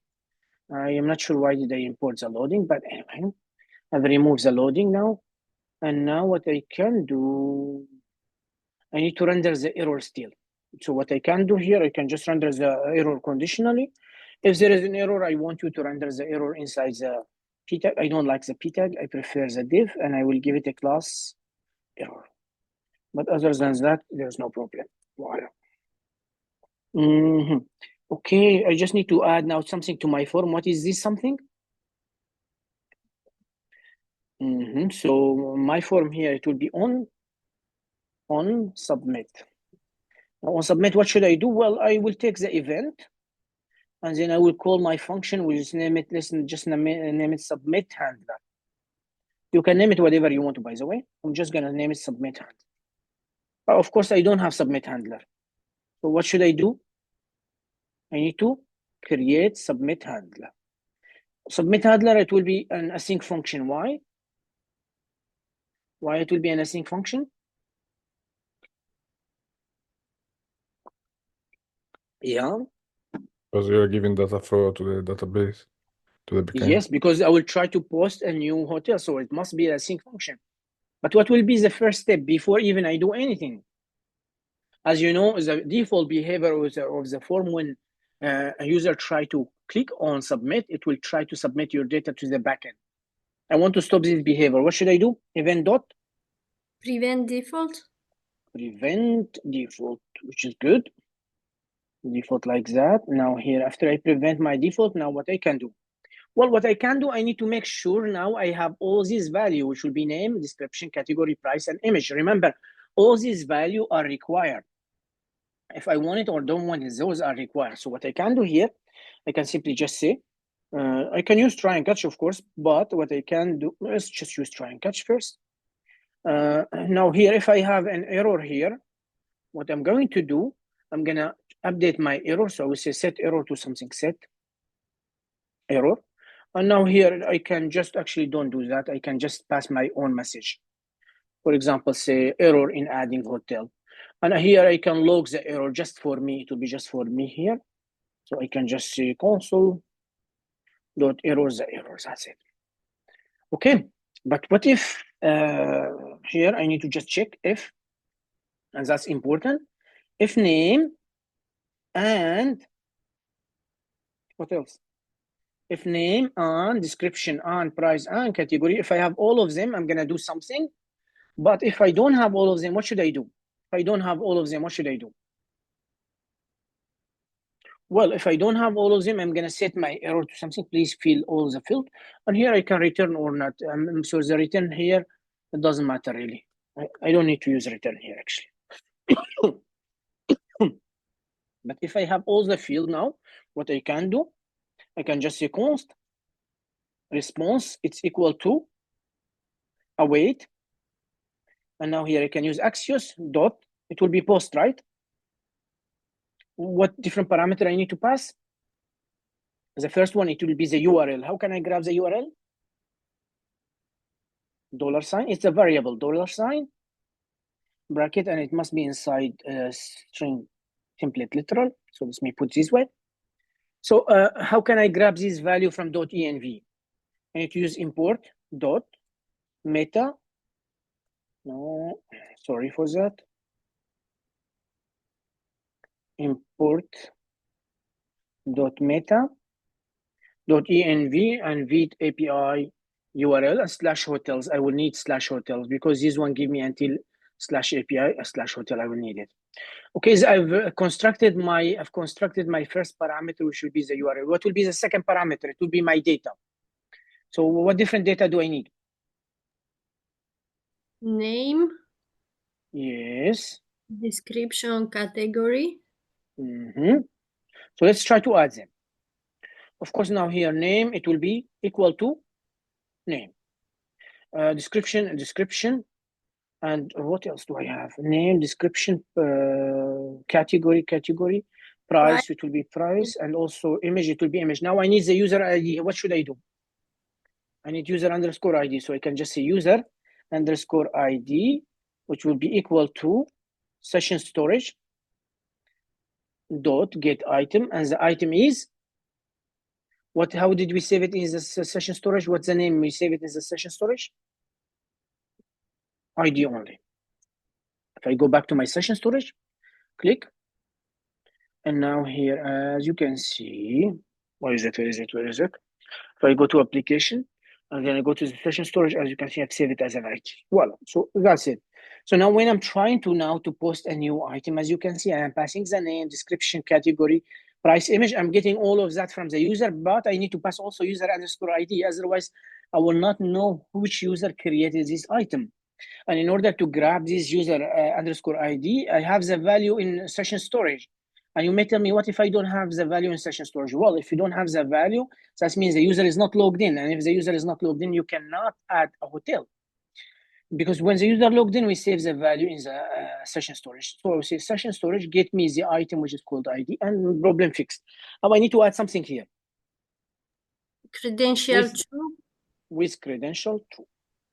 And that should be okay. Now, what should I do here? I need to check if risk.status. What will be the status? I'm trying to add something. 201. Indeed, it will be 201. So it will be 201. If it's 201, everything is good. Now I can redirect to slash. That's why I'm using navigate. So I can use navigate to redirect to slash. But what if that's not the case? What should I do? I need to update my error message. And I can just say, for example, error in adding hotel, something like that. And that should be good. It becomes just like routine. When you do it 1 time, 2 times, it becomes just like routine because all of them is the same idea. Any question about add hotel? No, should be clear, huh?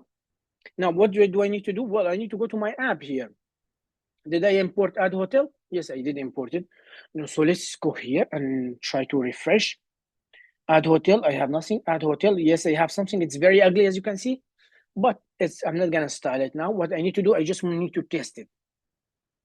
What's the name of hotel we add? Let's add nice hotel, whatever you want.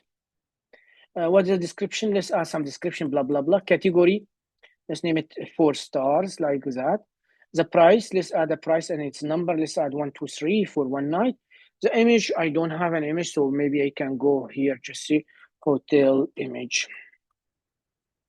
And yes, so hotel image, I'm gonna just grab this one, copy image address. Now I can go here, add this one. And now if everything is okay, it should redirect me to slash. So if I click on this one, and voila, it's redirect me to slash, as you can see. So everything is working. And now here, if I go to my database, let's just click where is the hotel. That's a hotel. Let me click on hotel now. If I don't have even to refresh, as you can see, now I have a new value with object ID, name, category, price, image, user ID also. See, I'm grabbing the user ID, created ad and updated ad. That means everything is working, which is great. So now we are able to add a hotel. Of course, need a lot of styling, but anyway. Now I can see all my hotel, as you can see. Also need some styling. Now, what else I want to implement? What else I want to implement?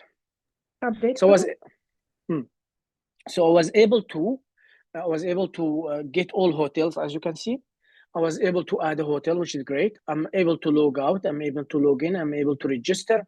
Actually, let me also test register. So here, register, I will just say gogo@gmail.com. The username, let's name it gogo123, whatever you want to.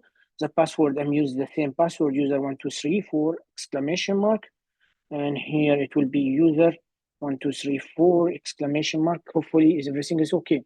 And as you can see, I'm being redirected to login. That means if I go click on here and I refresh this guy, I have a second user, as you can see, and I have his username, as you can see. See, Daria, when we try to register, we have a new input, which is called username. Okay, that should be fine. So what I need to do, let me log in again with my old username, user, like that, 1234 exclamation mark. Now, what do I want to do? I want, if this hotel is being created by this user, I want him to be able to update it or delete it. If it's not created by this user, I will not allow him to update or delete. So how can I do that? Any idea? And by the way, I don't need to create a new component. I can just add it here. The bottom, I can add it on the hotel itself. So it will be even simpler. So how can I do it? Maybe I can go to single hotel here. So in single hotel, now I can add 2 buttons, but these buttons here, they will be really conditionally, and not hotels. 1 hotel I want. What is hotel? That's hotel.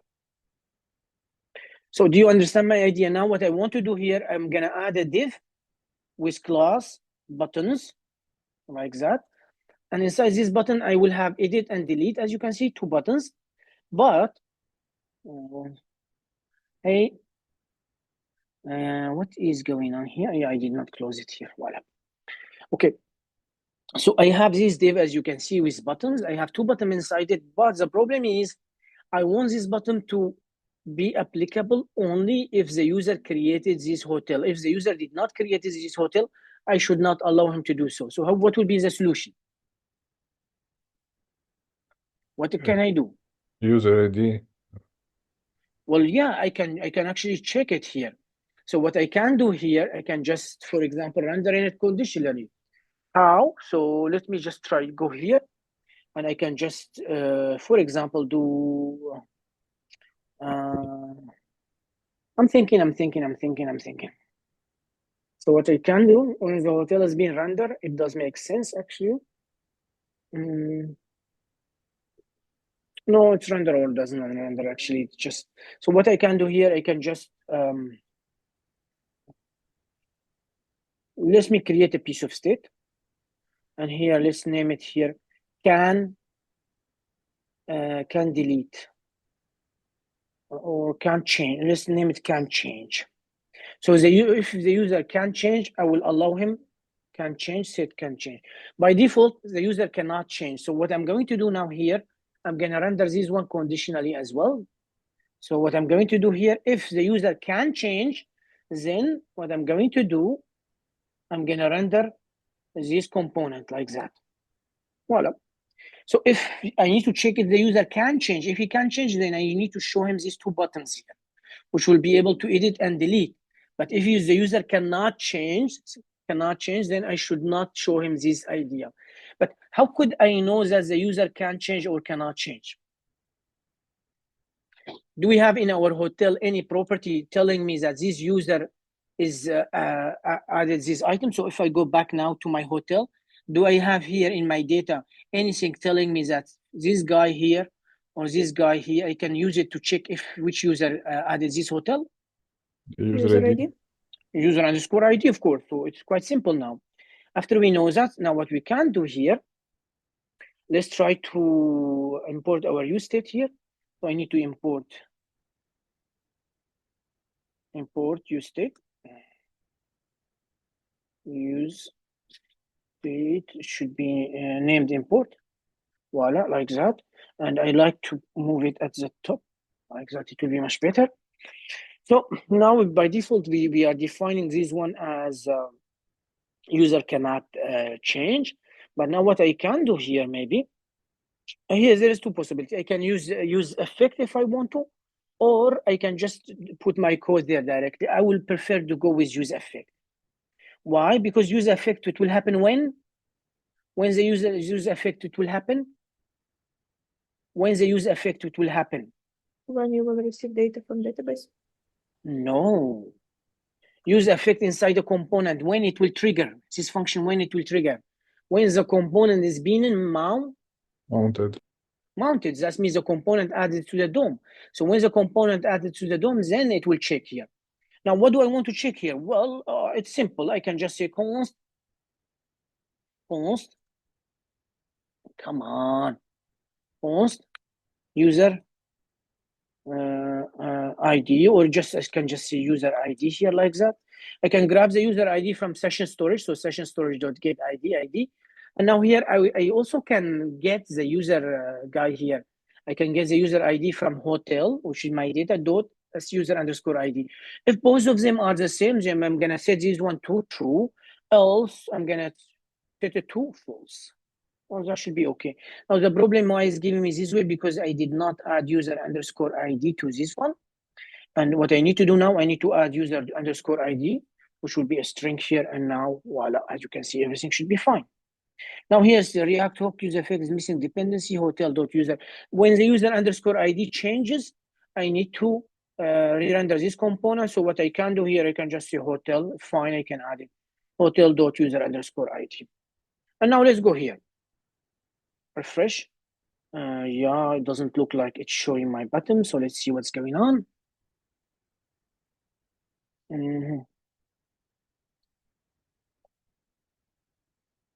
Yeah, actually it's showing my button, but I cannot see them. As you can see, they're the way down. Edit and delete.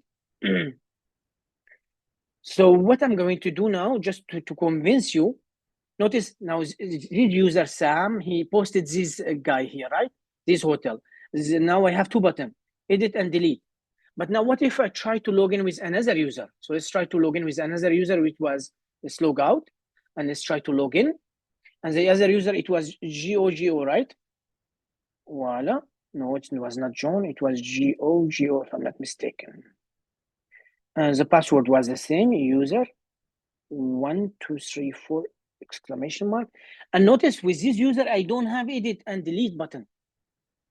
Notice I do not have edit and delete button. Why? Because simply this user did not add this item. But now if I actually, let me go to this user and let me add another hotel here. So I will name it Fluffy or whatever you want it. And here description, I will add some description. Category, I just name it 3 stars. Price, let's just make it 100. And what I can do here, I can just go to any other hotel. And yeah, that's annoying. So let's pick, let's just pick this one. Copy image address. Now let's go here.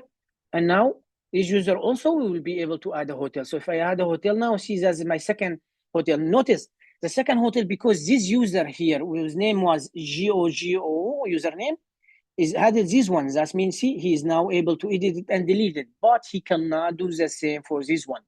Why? Because he did not do it. And now here, let's log out. Let's go back to our first user, which was Sam. So let's go to Sam now. And Sam will be able to edit one hotel and he will not be able to edit the second one. User 1234 exclamation mark, voila. And now here he is able to edit this one, but he's not able to edit this one simply. Is the idea clear? Yes, Agnieszka. Because it's chaotic a little bit, because I go into the main page and some are that I can edit and some are that I cannot edit. And maybe we should create a new tab for only my we can do that. But now what you are arguing, it's not the logic. My job is teach you how to do the logic. After that, yes, you can create a new tab here and say, for example, my hotel. And in your hotel, you can just add this button if you want to. My point here, I'm just trying to teach you. After that, you can create whatever you want to. Okay? But it's not a bad idea. Fine. Now we will manage to now show only the delete and update only if the user posted this one. And how? Well, we are checking the session storage. We're grabbing the ID. If the ID is the same as hotel.user_ID, that means this user here posted this hotel, then we will allow it. No, we will not allow it, simply like that. But we are not done yet because we still did not do the functionality yet. So to do the functionality here, we will have two buttons. One of them to do the functionality, it will be simple. The other one, it will be a little bit pain, and we need to create another component, which will be update hotel. Now let's start with the delete because it's the easiest one. So what should I do to this button? I need to add an event. What is the event? On click. So when I click on this one, what's the name of my function I want it to be? Well, I wanted the function to be, for example, let's name it delete handler. Delete handler. But of course, you can name it whatever you want to. Okay, delete handler. What I can do here, I can just create my function way down here, which should be okay. It will be a sync function, of course. Why a sync function? Why it will be a sync function? Why it will be a sync function? Why it will be a sync function? Because you have here from the database. Yeah, I can just pass the hotel _._ID.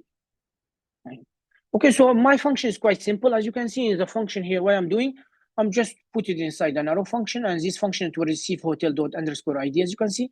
Delete handler, and that means I can now receive in here, I will receive _ID. ._ID or ID or whatever you want to name it. It doesn't matter really. So here I give it a name. That's it. I will receive a value, and this value, it will be user_ID. It's fine. Let's just keep it this way. Okay. So now I'm given the ID. What I can do, well, it's quite simple. I just need to use try and catch. And let me remove all of that. I don't need it. Now I can go to the catch block, catch like that. And of course, when I have catch, I need to update the error. You already know that. Do I have any error here? No, I don't. So let's create an error. Post error, set error to this one. So if I have some error for some reason, I can log it for me, and then I can update the error to error in deleting a hotel. And of course, as you can see here, I'm not showing any delete or any message here. So what I can do, I can show the message here, the error at the top of the button. So I can render it conditionally. If there is an error, I want you to render the error, and I don't like the p tag, I prefer the div, and voila, simply like that. Now it's being rendered conditionally if I have the error. Cool. So now here in my delete handler, I already have this is the hotel ID.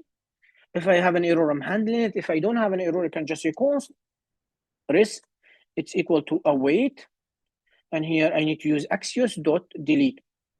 And of course, delete here, it takes few parameters. Can you tell me what the parameter is taking?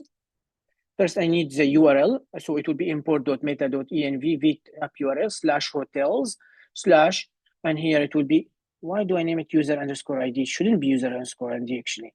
No, it should be, let's just name it underscore ID. Just underscore ID. Because this ID here, it's a hotel ID, not user ID. Okay, fine. So now I am passing the delete. That's my ID. That's fine. Now, what do I need to do after that? I need to pass something else. I don't need to pass any data, but I need to pass something else. What is it? With credential, true. And that should be okay. Well, if that's correct, now I can check now here. I can just say if res.status, it's 200. If it's 200, I can just reload the page. Why? Because I am inside the slash. So if I want to delete something, I want to reload my page so it removes this one. That's fine. But what if it's not true? What should I do? I can now update my message here. We can just say set error to error in deleting the hotel. And that's it. Should be simple. So now we can test the delete. If I refresh here, and now here I have this poor guy here. If I click on delete, notice it's refreshed and it's being deleted nicely. But now here I need to add another item again. So let's name it this one. Category, price, let's name it to, I don't know, anything. Let's pick any hotel we want. Here it should be fine. Copy image address. Voila. And add hotel, voila. Now I've added new hotel. As you can see, it's in the bottom here. And that should be fine. So delete functionality is working. That's nice. Now we need to work on the edit. And that's the most annoying one because I will have to create another component. So what should I do in the edit? I need to add another event. What is the event? What is the event? Okay, so it will be on click. And here on click, I can also take the event here. Well, no, actually, I don't need the event. I just need the ID. So fine, just say E. And in here, I can just say, for example, edit handler. Again, you can name it whatever you want to, but here I need to pass the ID. And what was my ID? It was hotel._ID. And of course, he's complaining. Why? Because this guy here does not exist. So let's create it so it will not complain. Or it will be a sync function, of course. And that should be okay. Fine. Now, when we say it, actually, and here I don't need anything, to be honest. What I need to do here, I just need to redirect it to something else. That's it. So what I'm going to do here in delete, in this part here, now I just need to redirect it. Do I have use navigate here? No. So let me import use navigate from this one. And now all I have to do now, I can use this navigate. Now what I want to do here, when the user try to edit any of these, what I'm going to do, I'm going to navigate to edit / and here it will be my ID. Of course, I need to create a new component. So let me go here and let me go to navigation bar. Where's my nav? In my nav, do I have edit here? Do I have edit here? Do I have edit? No, because it will appear automatically here. So I actually do not need this one. I'm not sure if we need edit. No. Actually, I don't need to add it here because I don't want the user to click on edit. It should be automatically when the user click on the bottom. So I don't want to change the navigation. What I need to change here, actually, it will be here. So now here, what I need to do here, I want to go not in add, but I need to create a new route, which should be edit.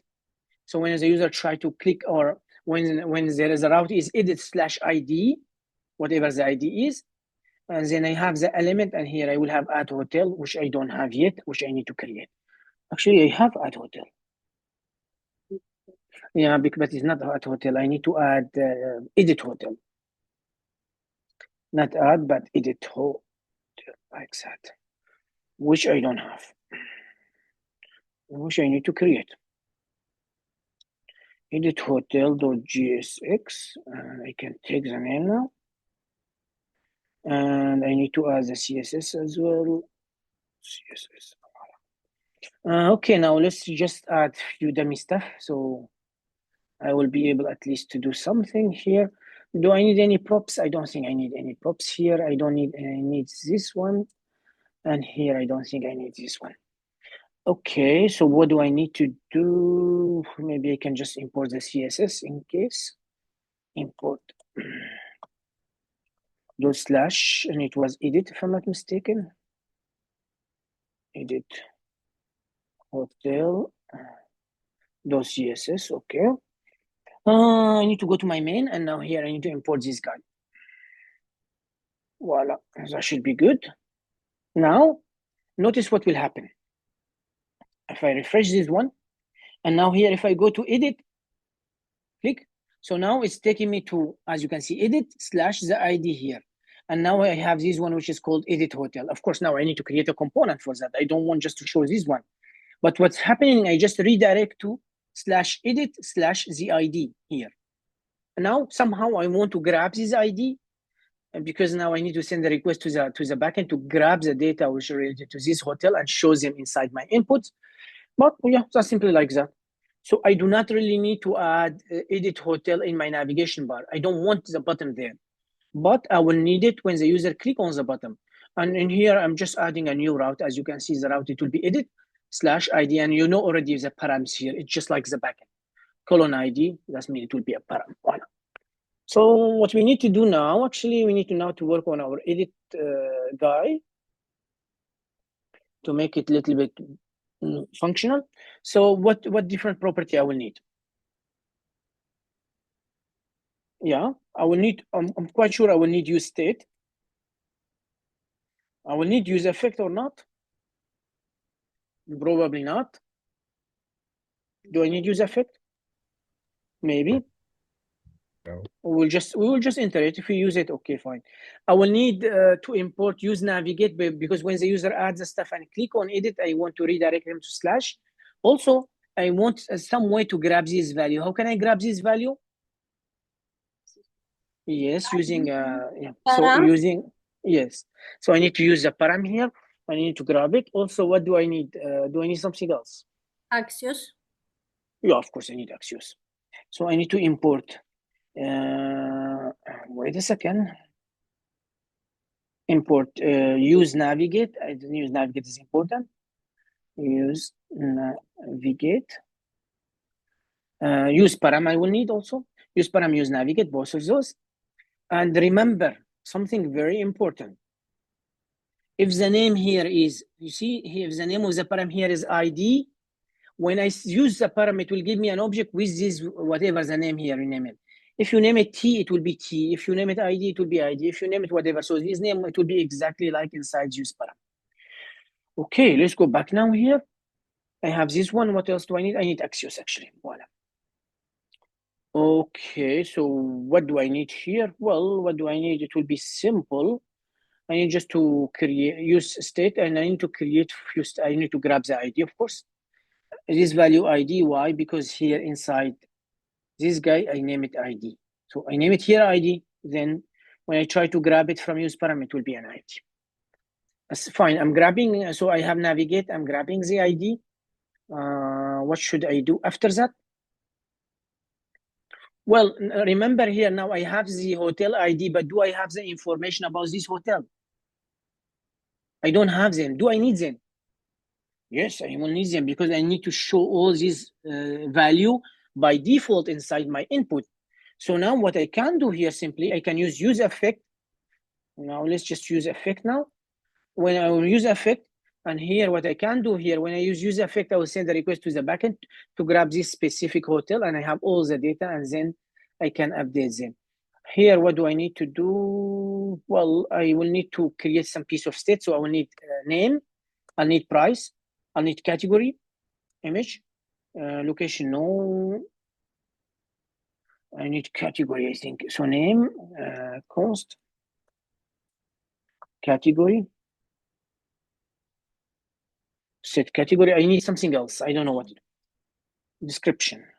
So const, description, set description, and that should be fine. Okay, now I have everything I want. Now all I need to do here, of course, I cannot make this function a sync function, as you know. So here, what I can do, I can just say const get hotel. It will be single one. And of course, it will be a sync function, as you know. I'm trying to connect with my database. And now what do I want to do? Well, I'm going to call the function first. That's important. So what I'm going to do here, I need to use try and catch. And here, try and catch, if I have an error for some reason, I can log the error. And also now here, I need some piece of state error here. So I will need loading. I don't need loading. I just want error here. So error, set error, just in case I have anything, as the default value, I will make it empty string. So if I have an error, I'm going to log it for me, and I can set the error to something. Set error to, not the error here, but I can define my own message error. Something went wrong, for example, which is okay. Now let's go here, and no, actually it should be something went wrong. Yeah, it's fine. So let's try to grab our data. We can just say const response. It's equal to await. Of course, I need to use axios.get. And here, what we're trying to get, well, we're trying to get this specific hotel, but of course, this value is not correct. What is the correct value? What is the correct value here? So it's import dot meta dot env dot whatever the value it was, which I think it is, yeah, vit API URL. So let's click on that, and that should be okay. Fine. Now, when we grab our data, what we can do? Well, what we can do here, you can just say if res.status, it's 200. If it's 200, that means it was successful. I can set the name, I can set the category, description, price, and everything. Well, else, if it's not correct, that means I did not get it correctly. I can just say something went wrong. That I just can update my message. And here is saying missing dependency, which is ID, because each time the ID changes, I need to render this component. So I need to add it to a ref dependency. Why? Because each time this ID here, which will be the param slash something, because each hotel is unique ID, each time I click on it, I say slash different ID, I need to run this function again. All are okay, that's fine, but we are not using them, so we need to use them somehow. Well, to use them, all I have to do, I need to give this one a class. And let's name it edit hotel. This hotel to be for styling. Here I need a form, simply like that. Now, just to not waste time, what I can do, what is hotel, add hotel, just add hotel, right? What I can do, I can simply go here, and I can copy everything here, because they have the same property exactly. Let me copy this one. Let me go here, and voila. It looks like I have some parsing error here for some reason. So I have my form, yeah, because my form is not closed actually. Now should be okay. So I just copy pasted, it will be the same actually here. Submit handler, well, I can add submit handler here too, it's fine. I will need it anyway. That should be fine. I can name a submit handler because we are in different components, so it's okay. They can have the same name. So I have label here. As you can see, the default value here, it will be name. That's okay. The default value here, it will be description, same idea, category, price, text, everything is the same. But what I need to handle here, just one case here. What if this case is not correct? That means I don't have the value. I will give it an empty string like that, just in case. I shouldn't encounter this error, but in case there is no value, I will just make it empty string. All of them. And that should be empty string. Actually, it should be 0. Why should be 0? Because it's number. And yeah, so that's simply how it is. So let's go to this guy. Now, if I go back, I go to this hotel. As you can see, I can edit it. Now, if I edit it, notice the name here is GS. All the values already been added here automatically. Now, what do I want to handle now? Well, what I need to really to handle now when changing this value, and when I click on add submit. So let's see if I can change this value. Is it possible to change the value? Well, actually, it's possible. Voila, I can change whatever I want to. And then here I will click add hotel, but now I need to work on that. Okay, so what's the problem is add hotel? The problem is add hotel, it needs a little bit work.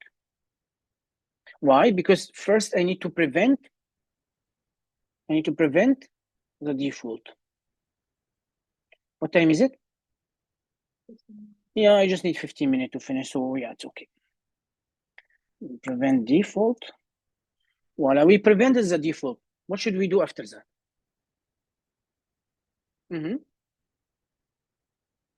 What should we do after that? We can use try and catch directly, it's fine. So we use try and catch, it's okay, it's not bad. Try and catch. Of course, in catch I will have an error, so I can just log the error and I can set my error to something here. Am I rendering the error? Yes, I am rendering the error, which is good.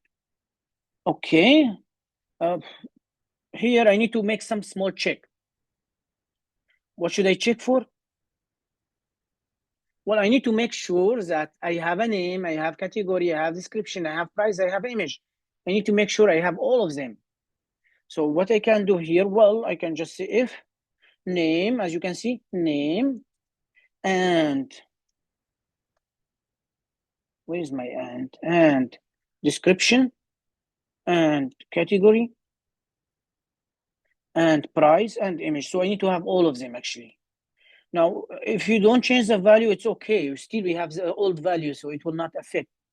And just we are making sure that we have the value here. If I have all of them, I'll do something. But if I don't, sorry, if I don't have them, I'm gonna do something else. And this something else, I need to update my message simply like that. I will say, please fill in all the field like that. Yeah, but why do I have this one?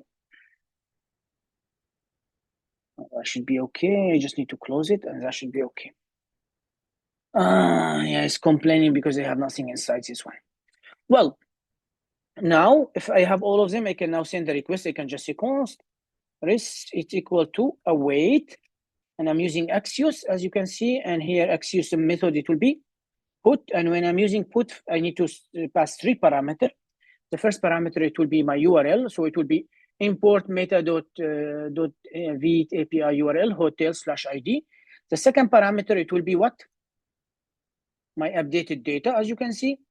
And the last one here, it will be the session storage, as you can, so with credential true. So I have name, I have description, I have category, I have price, I have image. And here, by the way, I don't think we need to pass user ID. Why? Because we are not creating here, we are just editing. So if I don't pass the user ID, it will not make any trouble for me. It will just not update the user ID. So it should be good.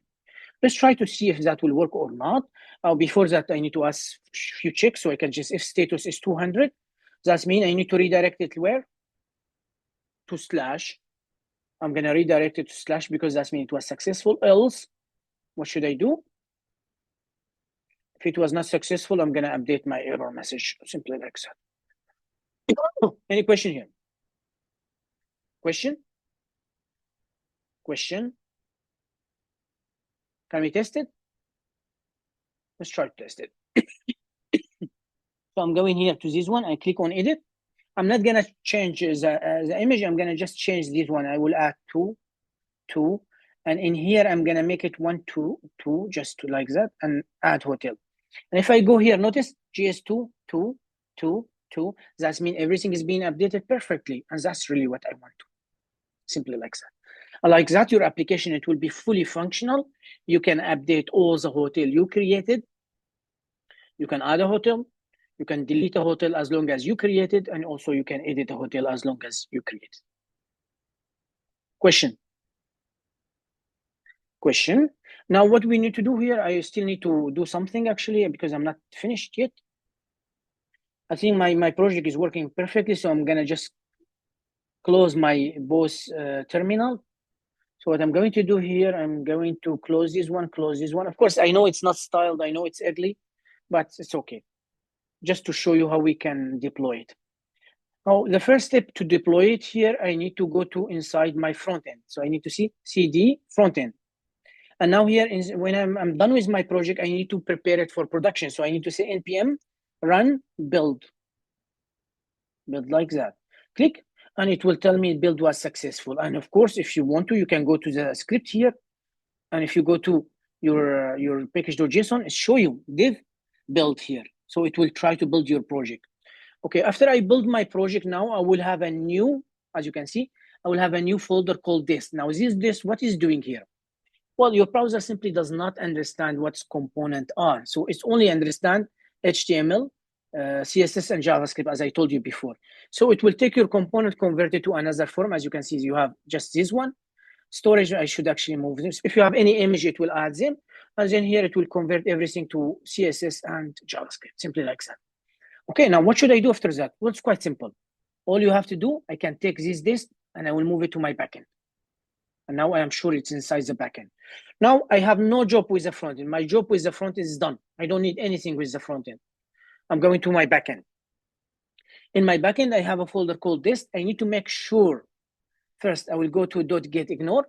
I need to make sure that these logs, this is not in the .ignore, because if it's in .getIgnore and I try to push it, it will give me an error here on my, on the deployment, it will give me an error. Why? Because it will tell you, okay, you are trying to register your request to this logs folder, but you don't have this log. Or you try to render this, but you don't have it. So you need to make sure those two are not in the .getIgnore. First. Second, you need to go here and you need to make sure that you are rendering static folder. So app.use, express.static, path.join path. And here, what I am rendering here statically, this, as you can see. And now here, everything should be fine. Now my stuff here should be fine exactly. What I need to do now, I need to add it to GitHub repo. But as you can see, I already have GitHub repo here. So I need to remove this GitHub repo. How can I remove this GitHub repo? Just rm minus rf git. And if I do that, it will remove, if there is any get folder here, it will remove it. Now what I can do here, I can just now say get init, and now here it will initialize get init, and now it's initializing my repo, as you can see. Okay, I can now go to my GitHub, click on that, and now here I need to create a new repo. Of course, I've already created a repo here. It's empty actually. It's called shop. Maybe I can rename it to, it was not shop, right? It was hotel, right? So hotel like that. I am gonna rename it, click.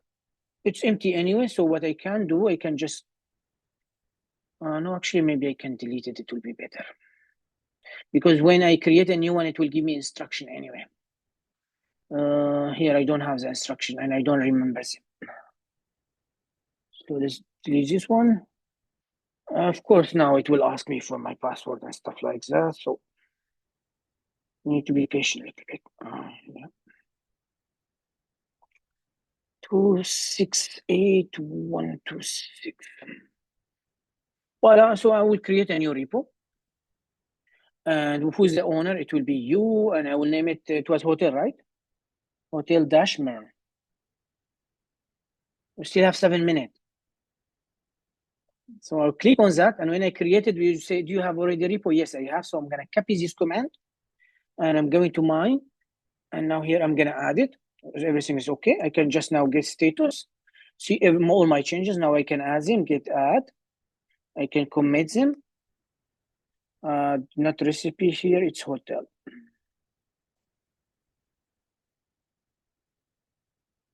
Project, that was, I'm gonna delete this one, voila. And now all I have to do now, I can just copy these two commands together. Copy, paste it here, voila. And that should be fine actually. Now if I go to my repo, refresh, you need to make sure you have your disk. You need to make sure you have your logs and file inside it called log.txt. Otherwise, it will give you an error. Now, what do I need to do? Well, I need to go to my render simply. So let's go to render. And if I go to my render, and you already have an account, of course, and yeah, thank you, GitHub.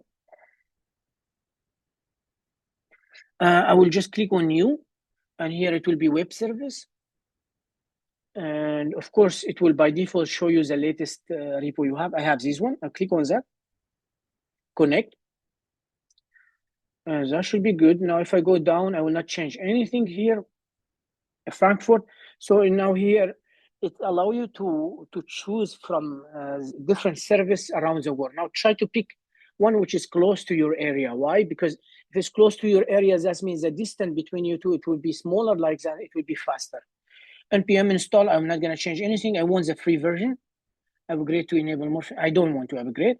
And of course, now here is asking me for my environment variable. So I need to go simply like in here, and I need to add this environment variable. So I can just copy this one, and I can add port, and my port was 5004. And here I can add another one, which was token secret. Clicky. And the value, I don't remember it, so you can add any value. Oh, no. Oh, no. Add environment variable, and now here my last, it will be my connection to my database. Remember, this connection is connected to the cloud. That means each data you're passing, it will automatically be saved on the cluster. So I need just to add this value and hit outside, and that should be fine. And now let's try to deploy it. And yeah, if everything is okay, we are lucky, it will be good. If we are not lucky, we need to check what's the problem and try to fix it. So you can just check the log here. It gives you some information each step.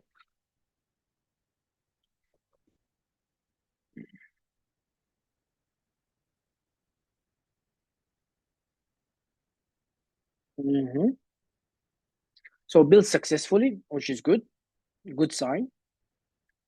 Deploying, which is good sign as well.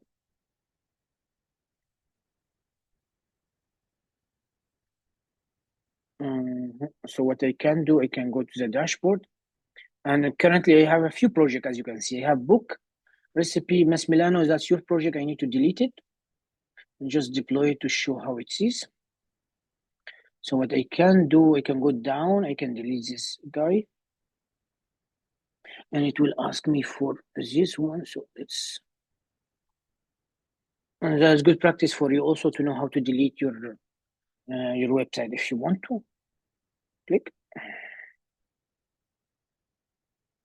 Yeah, so I need to just wait. And if you see this one is being deployed, click on hotel. And of course, it will give you this one. And as you can see, everything is working perfectly. Now I can log in, and I can log in directly. So my user, it will still work. Why? Because in the beginning, I was not connected here. This one, I'm not connected to my local server to MongoDB. I'm connected to the cloud. So this data is still available. So now what I can do, I can just use user. If my password is correct, of course, click. And voila, as you can see here, everything is fine. And now I can edit this one, but I cannot edit this one. I can add a hotel, I can log out, I can do whatever I want. Question?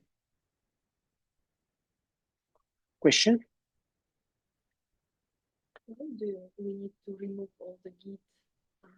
Why do we need? Remove Git. You don't have to remove Git, but the idea here, normally when you build a project, we will have a Git with our front end and back end, both of them.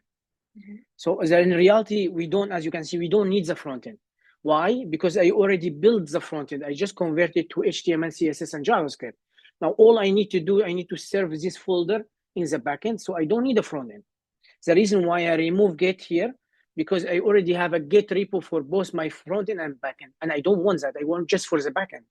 So I remove Git, then I created a repo, and then here I initialize Git only for my backend, and then I push my backend, and voila. You made a change in front end. How you can? If I make change in the front end, what I need to do, I need to run npm run build again, and then I need to remove this disk and add the disk to this one, and then I'll change, commit change, and push my code, and it will automatically be deployed. So again and again, all the time. Yes. So all I have to do, I will go back to that's my project. Click. Let's say I make some change in my front end. I did not make any change, but let's say I make some change. So what I need to do here, remember my Git repo is in the backend, it's not here. So let's say for some reason I deleted this one, and now here I am still in the front end, as you can see. So I can just say npm run build again, and when I run build, of course my front end will has this. I will just pass it here, and now here we have some changes. So now I need to go to my backend, open it, and as you can see, my Git should tell me that there is some changes. And of course, Git does not see any changes. Why? Because in reality, I did not change anything. But when I change something, let's, for example, add something here. Let's not name it recipe. Let's name it hotels. Now we have some changes, right? And as you can see, we have one. And now after I modify my change, I need to say git status, just like we know. Git add, git commit. And now here, I just need to say git push. That's it. I don't need to redeploy. Render will automatically redeploy it for me. So let's go to render. And remember, the name was recipe like that. Now it will change to hotel. So let's go to my render. Click on that. I can go to my dashboard. And if I go to my dashboard, see, it's been deploying again because I changed it. And when it's finished deploying and I check, I see that my change has been done. Let me stop recording.